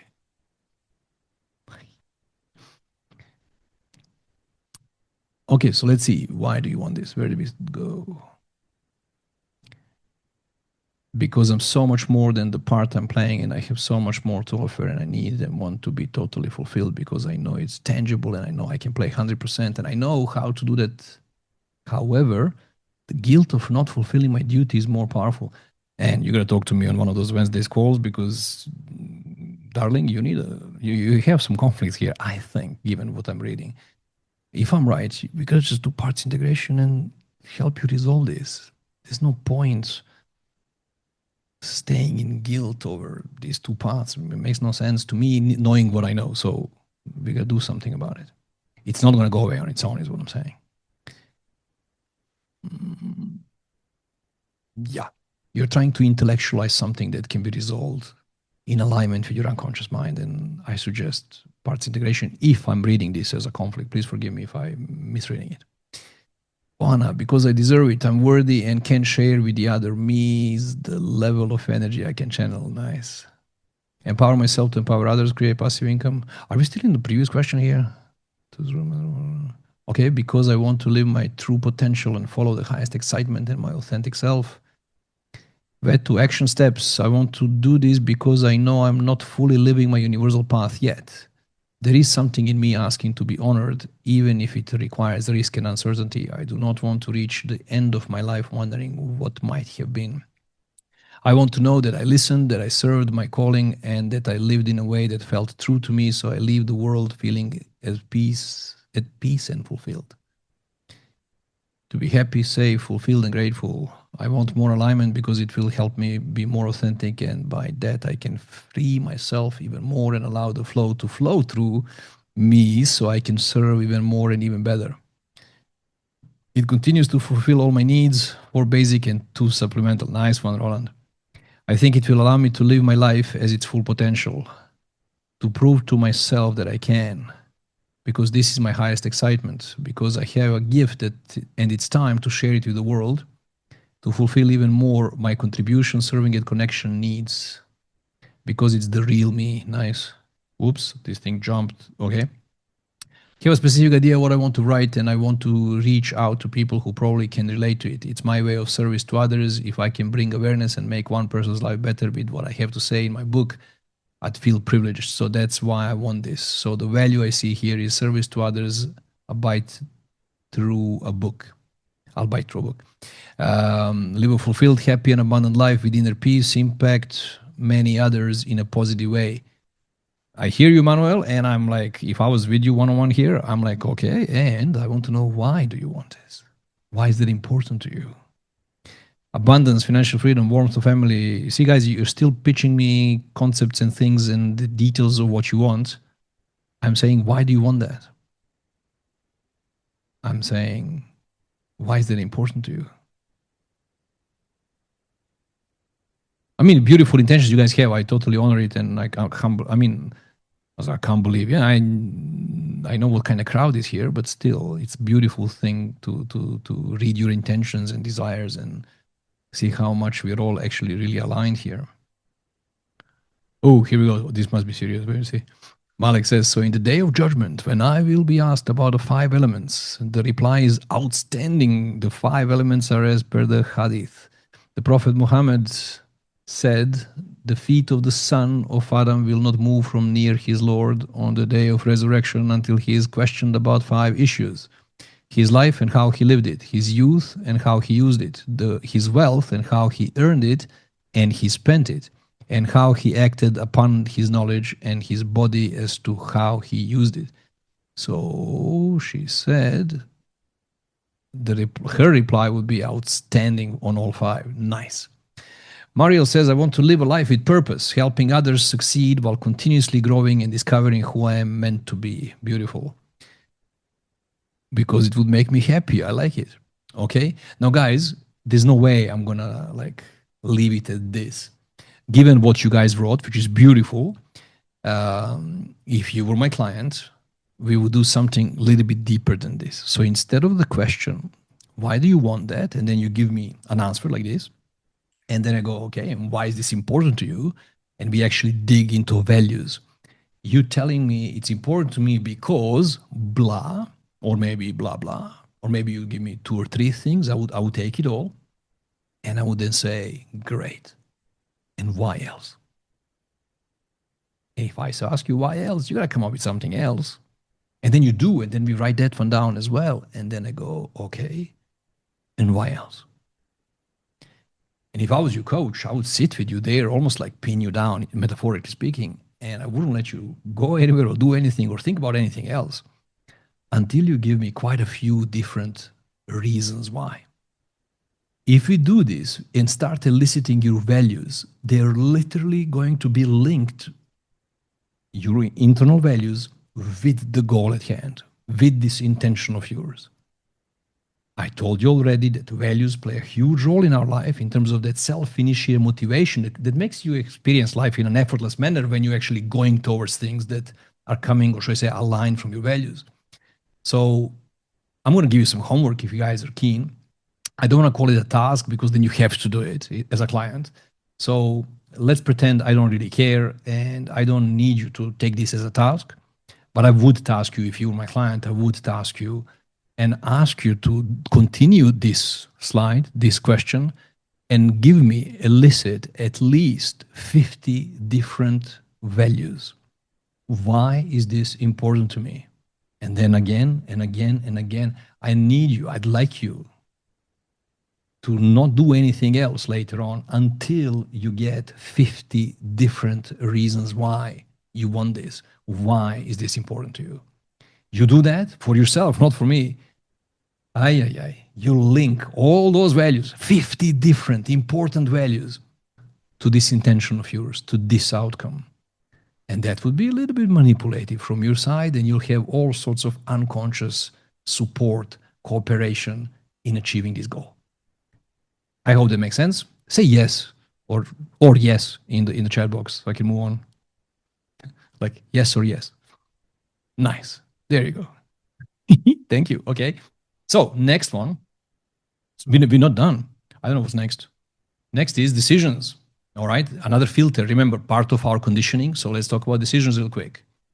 We agreed already that sum total of your decisions brought you here. Guys, wherever you are in your life right now, sum total of all your decisions you made combined with decisions you haven't done, they haven't taken, haven't made, brought you where you are today. I hope you can agree with this, like fully, like yes. Okay. Not all decisions are created equally. Now, this is a little opportunity for you to perhaps have a small, at least, insight. Are you aware that not all decisions are created equally? In other words, what I mean by that is that sometimes we make a decision, which is, I'll stick in the context of our workshop, pretty much any New Year resolution people ever made, and then by mid-January, they're already not doing it anymore. You know, like, or signing up a new gym contract, going to exercise, and pay for 2 years in advance. Because if I pay, I'm going to go. And then, 2 weeks later, 2 weeks in, they find a million excuses why not to go or to slow down going. And eventually they completely forget about it and they go back in the same way that they did months before, previous year, and so on. So those are weak decisions. Those are not very congruent, not very strong decisions. As a contrast, what is a very different type of a decision? I don't know what example I should give you. If you're a parent, this should work. If you are not a parent, just imagine being one and play with me here. If you are walking with your small child on a sidewalk by the street and I don't know, ball jumps out, your kid jumps over the street to like catch the ball or something, but you peripherally see a bus incoming at speed, what would you do? Or they're asking you, would you even have a choice over what would you do? I'm thinking every sane parent unconsciously, 100% congruently would jump in an attempt to protect this child, save your child, put yourself first to save the child. They wouldn't be thinking. Never mind, there would be time to think. You would actually just act out of your core.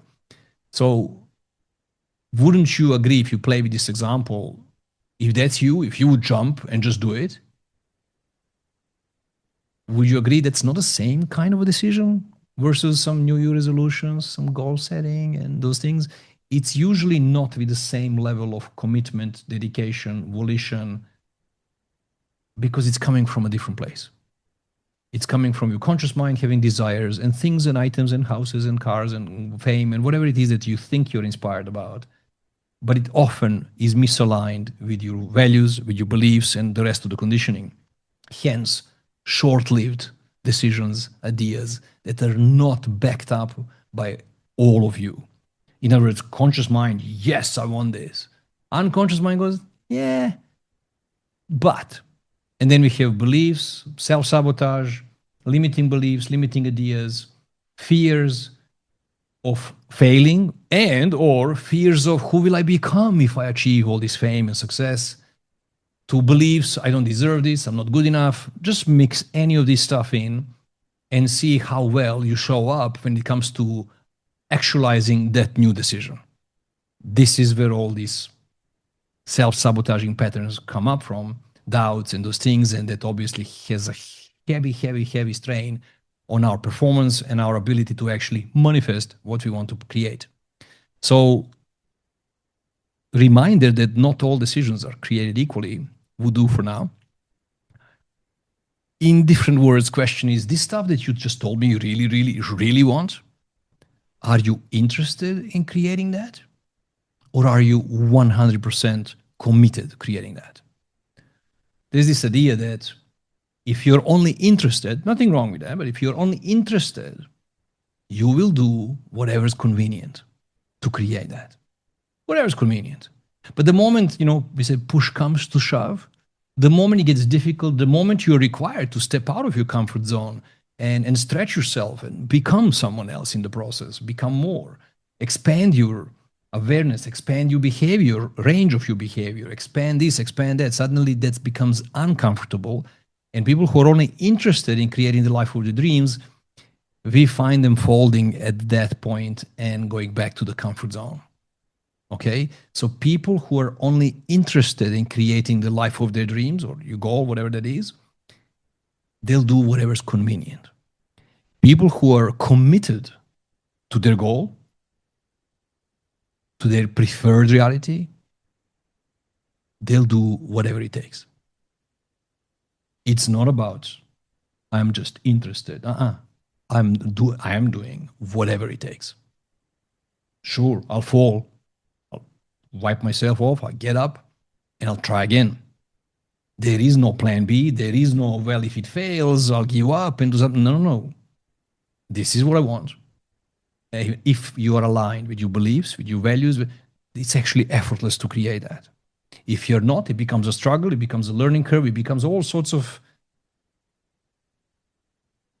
challenges that one certainly can learn from and overcome. Question is, are you going to stick with it for long enough? Are you going to be in the game until you achieve it?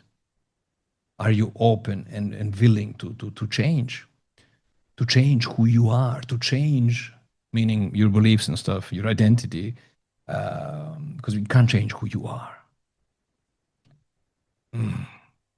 I wish we had time so I can go there with you to remind you who you really are, long before you learned all these things about who you are. Anyway, I'm digressing.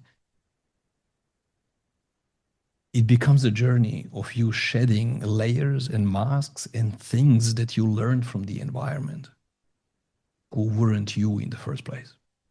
It becomes a journey of unbecoming who you weren't. Question is, are you interested in that, or are you committed and you'll do whatever it takes? Ask yourself that, and just be bold and honest within yourself. Because if you in the chat box now say yes to this, okay, then you must feel it, I guess, and you know you're committed. You know you're in whatever it takes for as long as you have breath in your lungs. You're staying in this game for as long as the heart is beating. I'll do whatever it takes towards this, however long it takes me or however quickly it happens. If you're just interested, just be honest with yourself and say, nah, you know what? Given what you just said, fuck, I'm not committed. I'm kind of just interested. And it'll be a great starting point for you to go back a few slides and go, great, then let me find something I would be committed to, something that inspires me at the core of my being, something that gets every cell of my being to vibrate in positive expectancy, something that would drive me nuts in a positive way, something that I would be willing to obsess about, something that I would be willing to be all in. If you don't have that level of positive excitement, inspiration, motivation, I have quite a few more words about it, but if this is not your highest excitement, you'll experience that what's required for you to show up and do those things is a lot of pushing. It's not that I don't want that for you. I'm just thinking if it's solely based on push energy, on push motivation, on consciously created demands on your nervous system insisting to do this, if you have to motivate yourself through all sorts of neurological manipulation, to books, videos, things, coaches who shout at you and get you to be in a good state. If you need to do this, it becomes this constant policing of your own mind. It becomes this constant push after a push. I've done that, so I owe it to you to share that it becomes exhausting. I was in a stage of my life when I was living my life this way, a very motivational type of coaching approach to life. At some point, my wife back then told me that we had better quality of life long before I learned all this stuff. And I was like, what? Like, it was unacceptable to hear this. But yeah, we had simpler life and we had problems like all our friends had. And life was normal according to our belief system and our set expectations for life that we learned from very poverty-driven environment we came out of. But I wasn't a constant 24/7 policeman in my own head that wouldn't allow negative thought, that wouldn't allow negative thinking, that wouldn't allow this, that wouldn't allow that. It was tiring and exhausting. I wasn't living life from my heart. I was literally slaving to this positive thing that I bought into, and I insisted on positive states all the time, which is a lot of hard work. And quite frankly, after years of that, I learned that there was massive, massive mismanagement of my conscious mind's capacity. Conscious mind was never designed to do all the work all the time. Unconscious does it effortlessly, habitually, all the time. So when you're trying to live your life consciously and do things consciously, that's where we get stuck into this effort and push, and it doesn't really go away. We can get some progress and experience life in a better way, for sure. But it becomes tiring and draining because you're mismanaging your capacity, you're mismanaging the role of the conscious mind.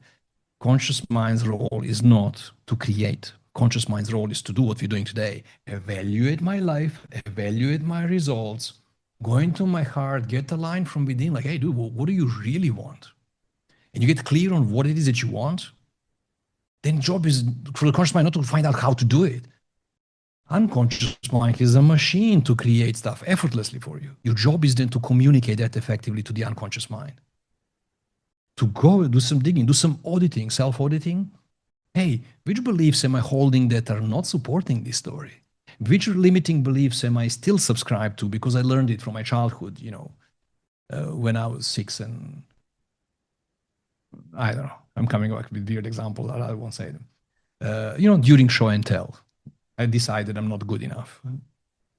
And then for the rest of my life, I played small, weird stuff. So the idea is that it's your job as a conscious mind to go in, do self-auditing, discover what is it within yourself that might sabotage this journey. As soon as you clear that stuff up, you consciously, you can sit back and watch the show, because 95% of all your behavior comes out of your states, which are habitual, unconscious, driven from your conditioning. You create conditioning in a way that you prefer, reality will change. It's like a chain of command. It's a state change, behavior becomes more resourceful, results become the ones you prefer. So it's often mismanagement of the conscious mind's faculty when you're trying to create life, create results consciously. All right, so are you interested or committed? If you're not committed, like, don't even go on this path. Unless this is, you're not committed, but this is the highest excitement you can possibly think of, then okay, that will take you to the path where you have more clarity. Are we good with this? Give me some comments like, oh yeah, question was, are you interested or committed? So ping me real quick, interested or committed? Or type I or C if it takes too long to type. Nice, we have some champions here. I'll start with C. Namita, interested and committed. Sweet. Okay, cool. So, what's next? Question is, given all these understandings, what do you need to decide right now? Look at the whole workshop, whatever insights you got from it so far and clarity that you have. Question is, what do you need to decide right now? Remember that not all decisions are created equally, so I'm asking about that kind of decision of all in. What do you need to decide right now?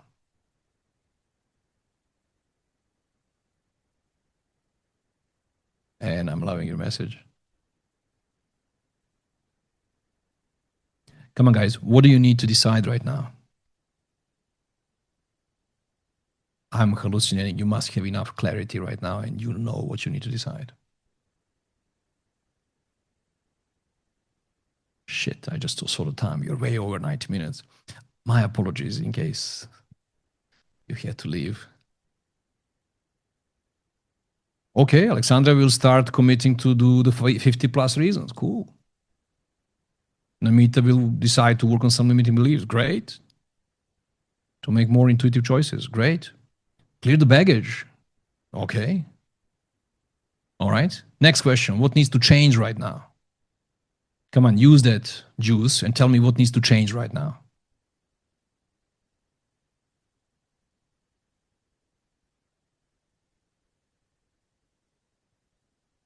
Okay, find more limiting beliefs, really find out how important is really my desire for 2026 to take charge of my life, limiting beliefs.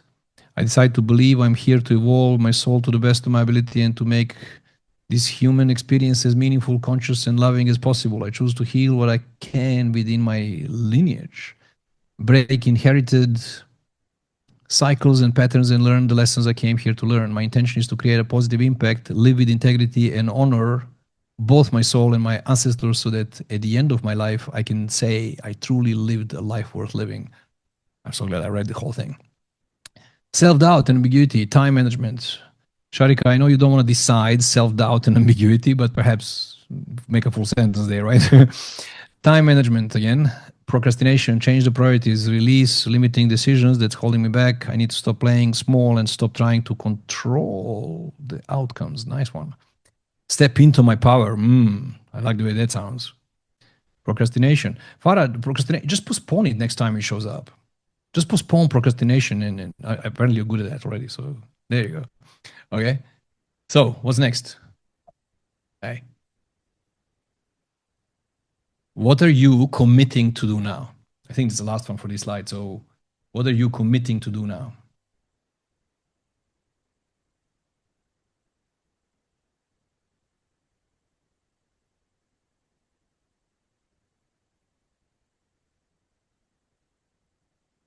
To be committed or let things go. I am the power. Nice. It's already done, and I just have to get out of my own way, clear the vestiges of that, clear fear of power. Cool. Ideally, using techniques I gave you to do, right? Not just like in concept, but to actually sit down and do the process. Good. Traveling to be consistent, to just be even more presence in the room, outside the room. Nice one, Malek. Do whatever it takes to achieve what I want. Jog 3 times a week. Cool. Okay, so you guys are. Shata, I'm gonna check on you. Like seriously, you're committing now to do 3 times a week. By the way, if jogging is pleasurable, this will be easy. But if you absolutely hate it, just small side note, you could just as well have a fast-paced walk. It will give you almost 80% of the benefits of actual jogging, just without strain and all these other things that come with running, right? So just as a side note, if you're loving it, great, carry on. But if you don't and you hate it, chances are it's not going to last. So perhaps consider what I just said.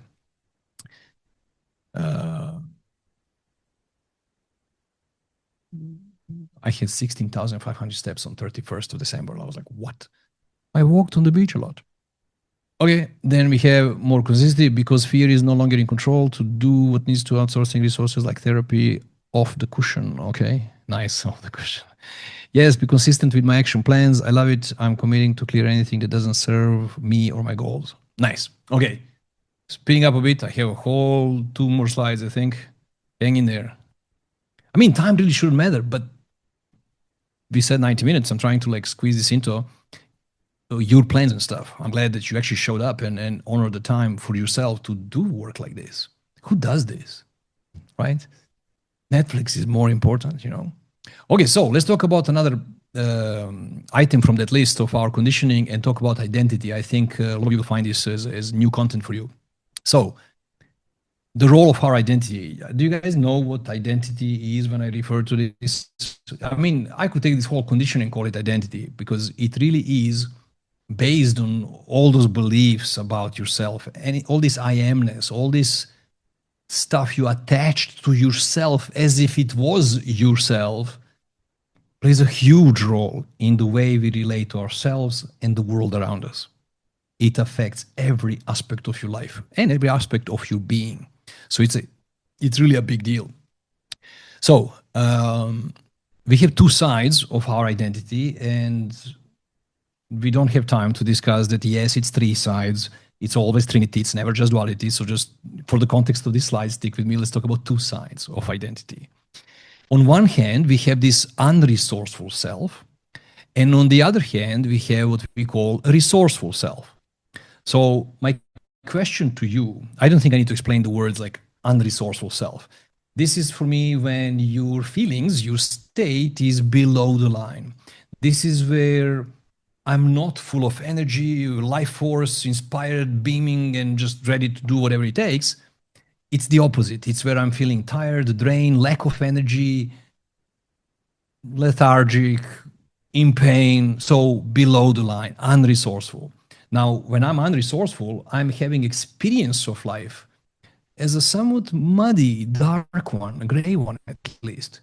I'm having experience where, you know, I'm on the effect side of life, where I would complain or bitch about life, when I would invite thoughts that match the state. In other words, if I'm feeling down, chances are I'll have what we call train of thoughts or negative spiral, and I'll have more matching thoughts and more feelings like this. In essence, I would literally switch off my immune system, switch off my digestion system, rob myself of all this wonderful life force energy, and drain myself from it. That's usually followed, not usually, the only behavior that can follow from that state is unresourceful behavior. Unresourceful behavior creates crappy results we don't want, and we call this unresourceful self. The opposite of that is resourceful self, and pretty much everything opposite of what I just said. Full of energy, full of life, healthy, immune system, full power, digestion system working, my access to my frontal lobe, which is where intelligence sits, accessible, all systems on. I'm in my perfect natural state when I'm resourceful. I kind of just saved you time, but I still want you to quickly type in, how do you experience yourself when you are unresourceful? Just describe a couple of traits, attitudes, characteristics, emotions. What kind of decisions come up when you are in that state? Just so you can associate yourself with what I just said, I guess, but in your own language. I feel flat. I am unable to make decision. Come on, give me a few more characteristics of yourself when you are unresourceful. stressed, frustrated, lazy, negative, unmotivated, frustrated, judgmental, I don't want to get out of bed. I feel fear, anxious, I act out of character, sabotage. I like this. I act like out of character, like as if I'm not myself, right?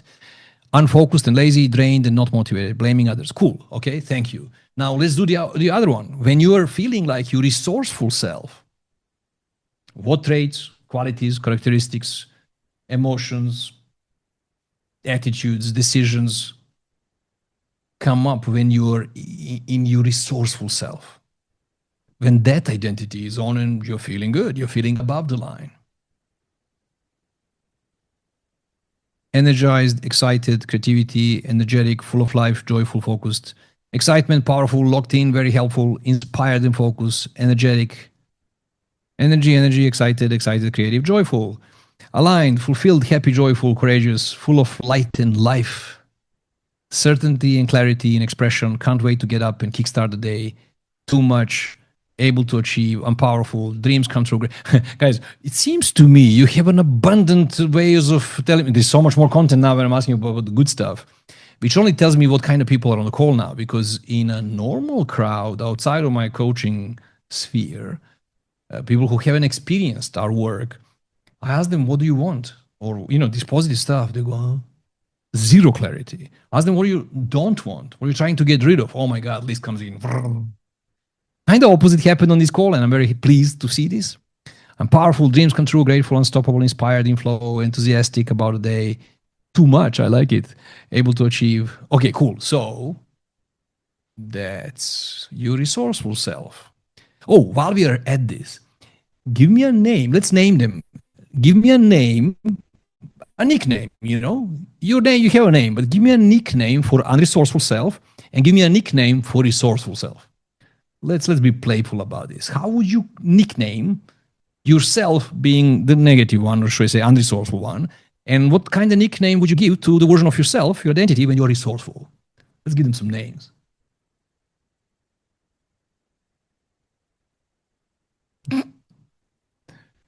Unresourceful is blah.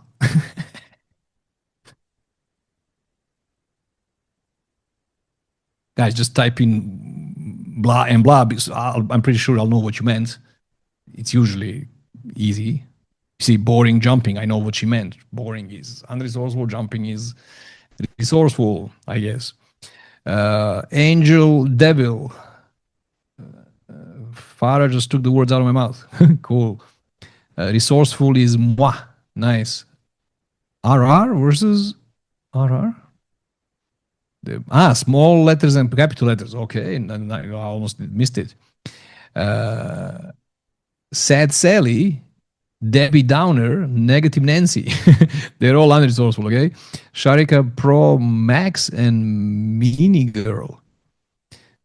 Happy Shosha, Grumpy Shush. You guys are creative. Unresourceful Mech and resourceful Yohu. Kit and Cat. Victim Hero, Stupid Beautiful, Da and Joy. Shithead Meow. Who's taking stuff from whose words now? Whose mouth? Meow. Meow and Ouch, another one. What is this? Everybody's now meow. Okay. Blah and meow. Negative Nelly. Opa. No Greek influence there. Not friends, best friend. Limitless potential. Guys, you're describing it. I want a nickname. But okay. Cool. A lot of you did fantastic. So now we have names for these two. All right. Oh, unicorn. Somebody called me unicorn the other day, and I was like, I knew that. I mean, it took me a second to pretend that I'm amazing, and I just knew that I'm a unicorn. Anyway, which one of these will get you to your goals faster? I know this sounds like a dumb, obvious question, but do me a favor, please me. Which one of these will get you to your goals faster? I know it sounds like obvious answer, but I need you to hear it. Because for as long as you spend your time, your day, your month, whatever, in unresourceful self, you're hurting yourself. You're hurting your health, your body, because your immune system is off. And every growth mechanism within the body is off while you're stressing, while you're under the cloud, while you're below the line. You're making unintelligent decisions and you're creating life that you don't want. Please notice that when you're below the line, you can only access behavior that matches that state. And only those results can follow. So every time you're below the line, you're allowing yourself to create from a state that doesn't bring you any closer to the things that you actually want. So it doesn't take a brainiac to discover that being in a above the line state is the state that will get you fastest to the quality of life you're looking for. Okay? Next one, what identity you want to embody and enjoy.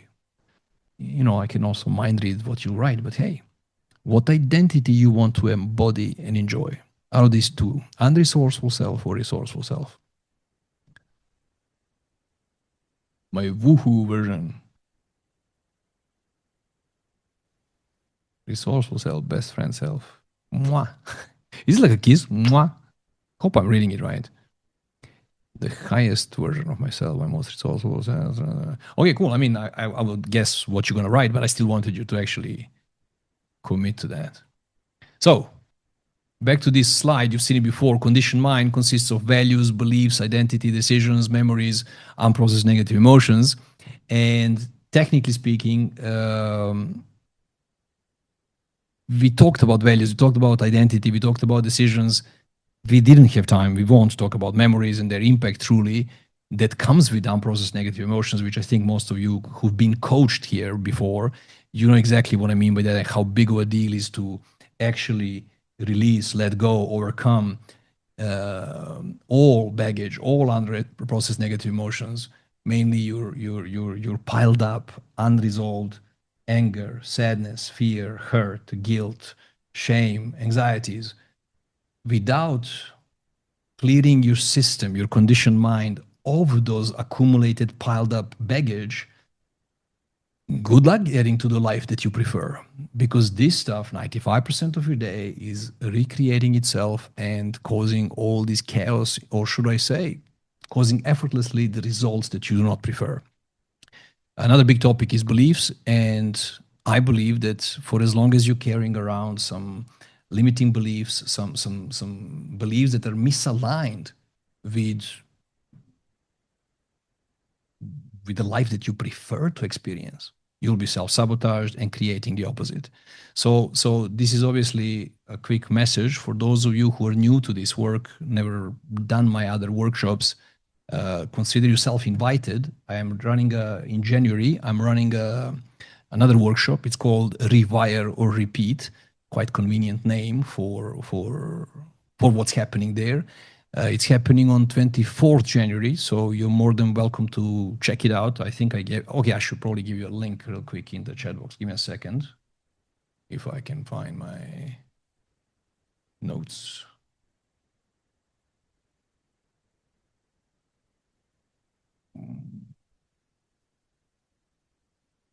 One second, guys. You have too many windows here. And Zoom is in the way. This is funny. Copy. Here's the link. It's just easier. In the chat box. Again, those of you who've done my work, you don't need to. You already have all this. But for the new guys, I wanted them to know that there's a workshop where we can really take a fast track and clear up all the baggage, release all the past pains, traumas, anything whatsoever, including any limiting belief that's hampering your success. It all happens within 5 days, and it's quite actionable. It's not like fluff and all sorts of things. We actually get to work pretty quick and change anything you want to change. No judgment. I won't tell you how to live your life. I won't tell you to become a clone of myself.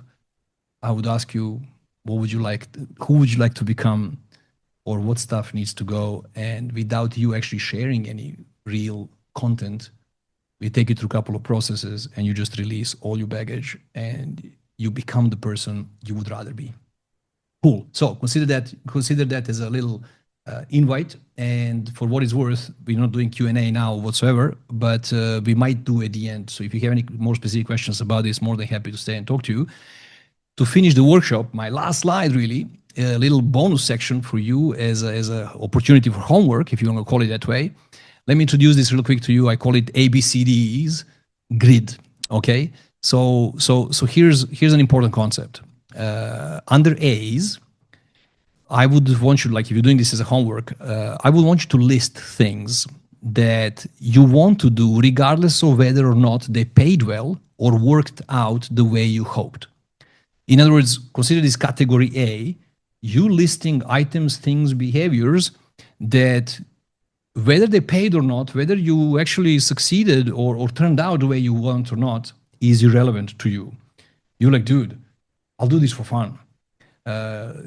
Those of you who spend time in my training rooms, you know, I think it's obvious. I'll do all this work. I'll do it for free. Just don't tell anyone, you know, because I'm deeply inspired, emotionally driven from my heart. I have to do this. It feels like I have to, but I don't want to do anything else though. In other words, whether this pays or not, this is how I want to spend my time in this world.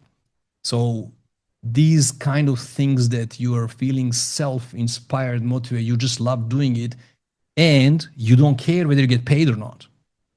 That kind of stuff goes into A category. B, under B category, you put down things you enjoyed doing and would happily say yes to if they fell into your lap, but had no desire to try and make happen. In other words, you couldn't be bothered to pursue it, to chase it, to make it happen. But if it shows up, then you happily do it. So it's different from A's. It goes into the B category. Okay, so B's are anything that you enjoy doing and will happily say yes to, but it needs to like just fall in your lap without you spending some time or effort creating it, bringing it into your life. Okay, C category, however, this is things that you were only doing for the money. In other words, dude, if it was up to me, I'd never do this shit, okay? But I had to do it. I was doing it for the money. I need the money and I'm doing it. You'll find a lot of corporate work, people like doing the job soullessly and hate it, but it pays the bills and they feel like they have to or whatever the case is. So just as one example, mind you, there's some corporate, very happy people. So the idea is that in C's, you put all the things you were only doing for the money. If it wasn't for the money, you wouldn't be doing it. Okay? D category, this is things that I just flat out needed to stop doing. Like, this is not like, I'd rather not even do this. This is like, I have to stop this. Like, these are the things that are costing me too much. Emotionally, mentally, physiologically, I was doing those things for whatever reason, but I gotta stop doing those things. Okay? So there's no real time for us to do this now, for sure. And we normally don't do it. I leave it as an opportunity for homework. I just find it to be a very useful process for you to, again, bring it out from the unconscious and for you to get this level of clarity, or should I say insight, for you to realize what is what in your life. Is it A, B, C, or D? Because I don't know how else to tell you that other than if you were to go ahead and straight out eliminate all the D's from your life, if you were to, again, this is up to you whether you're doing some transition or whatnot, but C's also kind of got to go. If you were to allow B's to happen whenever you want, whenever they showed up because you enjoy them, and if you were to focus all your attention and effort, focus and invest and put into only the A's, I know what's at the end of that road. I know that in my life, when I started doing that, and I can't even tell you I was bold and just did it all in immediately. I didn't do it that way. I didn't know any better. So I gradually shifted, eradicated all this other stuff and really just focused on A's. Whether it paid me or not, remember. And I started following my highest excitement. I started doing things that I would do for free, just, like whether they pay or not. I started doing what moves my heart. I started doing what inspires me. I started doing things that elevate my state. Naturally, I started doing things that felt meaningful, that felt fulfilling. Mind you, I did things that you don't need to hear about because those were my things. Those were things that my nervous system was aligned with. Question is, what are your things that would create this experience for you? What is your path? What is that thing that moves your little heart or gets your heart to skip a beat? You know, whatever language you want me to use, I think you understand what I'm pointing at. What is your soul inspired for you to do or create or experience in this world? If you were to shift and follow your highest excitement, your passion, your inspiration, and if you were to live your life that way with no, in any given moment, with no attachment to a specific outcome, if it wasn't doing to arrive somewhere, if it wasn't doing to achieve something specific, if it was doing for the sake of doing it, because the doing it part lifts you up, fulfills you, inspires you on that core level, we say soul, I know you'll open doors you never knew existed. I know that the universe would conspire to match that, to match your newfound vibration. People, events, circumstances, synchronicities, we call them. Suddenly, not with no effort, you're still there, you show up, you do the work, you're putting your input into this quantum field, and rumor has it what you put in is what comes out. I would find any reason, any excuse under the sun to elevate my state, to do things, to spend time with people, with things. This is like a big box on anything goes here. I would spend my time with or on anything that elevates my vibe. With elevated state of being healthy, energized, full of life I force. love you. See the time? Yeah, it's the last slide. You're sending No. this. Oh shit, that wasn't for me. Okay, I had to mute them. I thought she's telling me, like, Robert, have you seen the time? Like, shut up, let's go. Okay, so I think I'm passing the message, I hope. And that's an invite for you to do this as a homework and perhaps have a little look into what are the A's in your world and how do you shift to living a life from that place? Give me some feedback on this last section before I finish up and perhaps do some Q&A, but I need to first wrap up the workshop. So whoever came just for the workshop, we can just close, elevate the level of consciousness. I like that. What, you guys fell asleep? I trounced you out. No feedback, no comment. Resonates beautifully, so true. Meow, cool. When man says meow, I really dig it, by the way. Okay, so lots of meow. Is this how you spell meow? I would like go meow like this. I don't know if this is the right way to spell meow. I'm definitely good at spelling, and I don't mean grammatically, but waving my magic wand. Cool. Okay, so for all intents and purposes, I could just leave it as this, as in, hey, that's the workshop. I hope you gained some clarity. I hope you got some value from spending time today with us. And I think I can open to Q&A or on anything, especially this part that the new people, all I know, they had no chance to ask me anything about this. If there's any questions about the workshop that's coming in January, or if there's any question whatsoever while I'm still here, I'd love to serve you and be of help. So, opportunity for Q&A real quick. And if you're like expecting workshop and you're done, cool, you can go. It's the time's up long ago, apparently. Shit, this was over 2 hours. Damn it. Eventually, I'll care more about time and do things in a timely manner.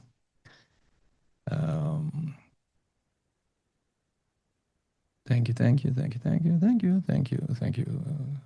Can't have enough listening to you, Robert. That's right. Shireen. So many names and people some I've seen every Wednesday on the call, but some I haven't seen in a long time. So cool to see you. Thank you.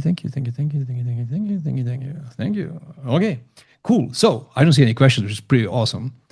Hetal, thank you, Rob, and very happy New Year. Hetal, by the way, just side note, I do have one unanswered message to you. I'm carrying it with me. I don't like it. So let's pick it up on Monday. I think we gotta talk. Okay. Cool. Okay. So thank you. See you in February in Phuket. Cool. Phuket. Jayesh, this was an absolutely amazing workshop. Love the questions, reflections, and the grid part could be better in time. Overall, it would give it A. Jayesh. Okay, cool. So, guys, thank you for showing up, mainly for yourselves, really.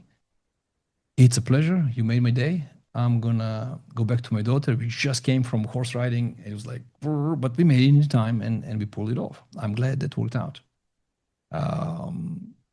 Cool. So, Happy New Year, and ideally, you put some of this in action and make 2026 an even better year. Ciao. Mwah. Come back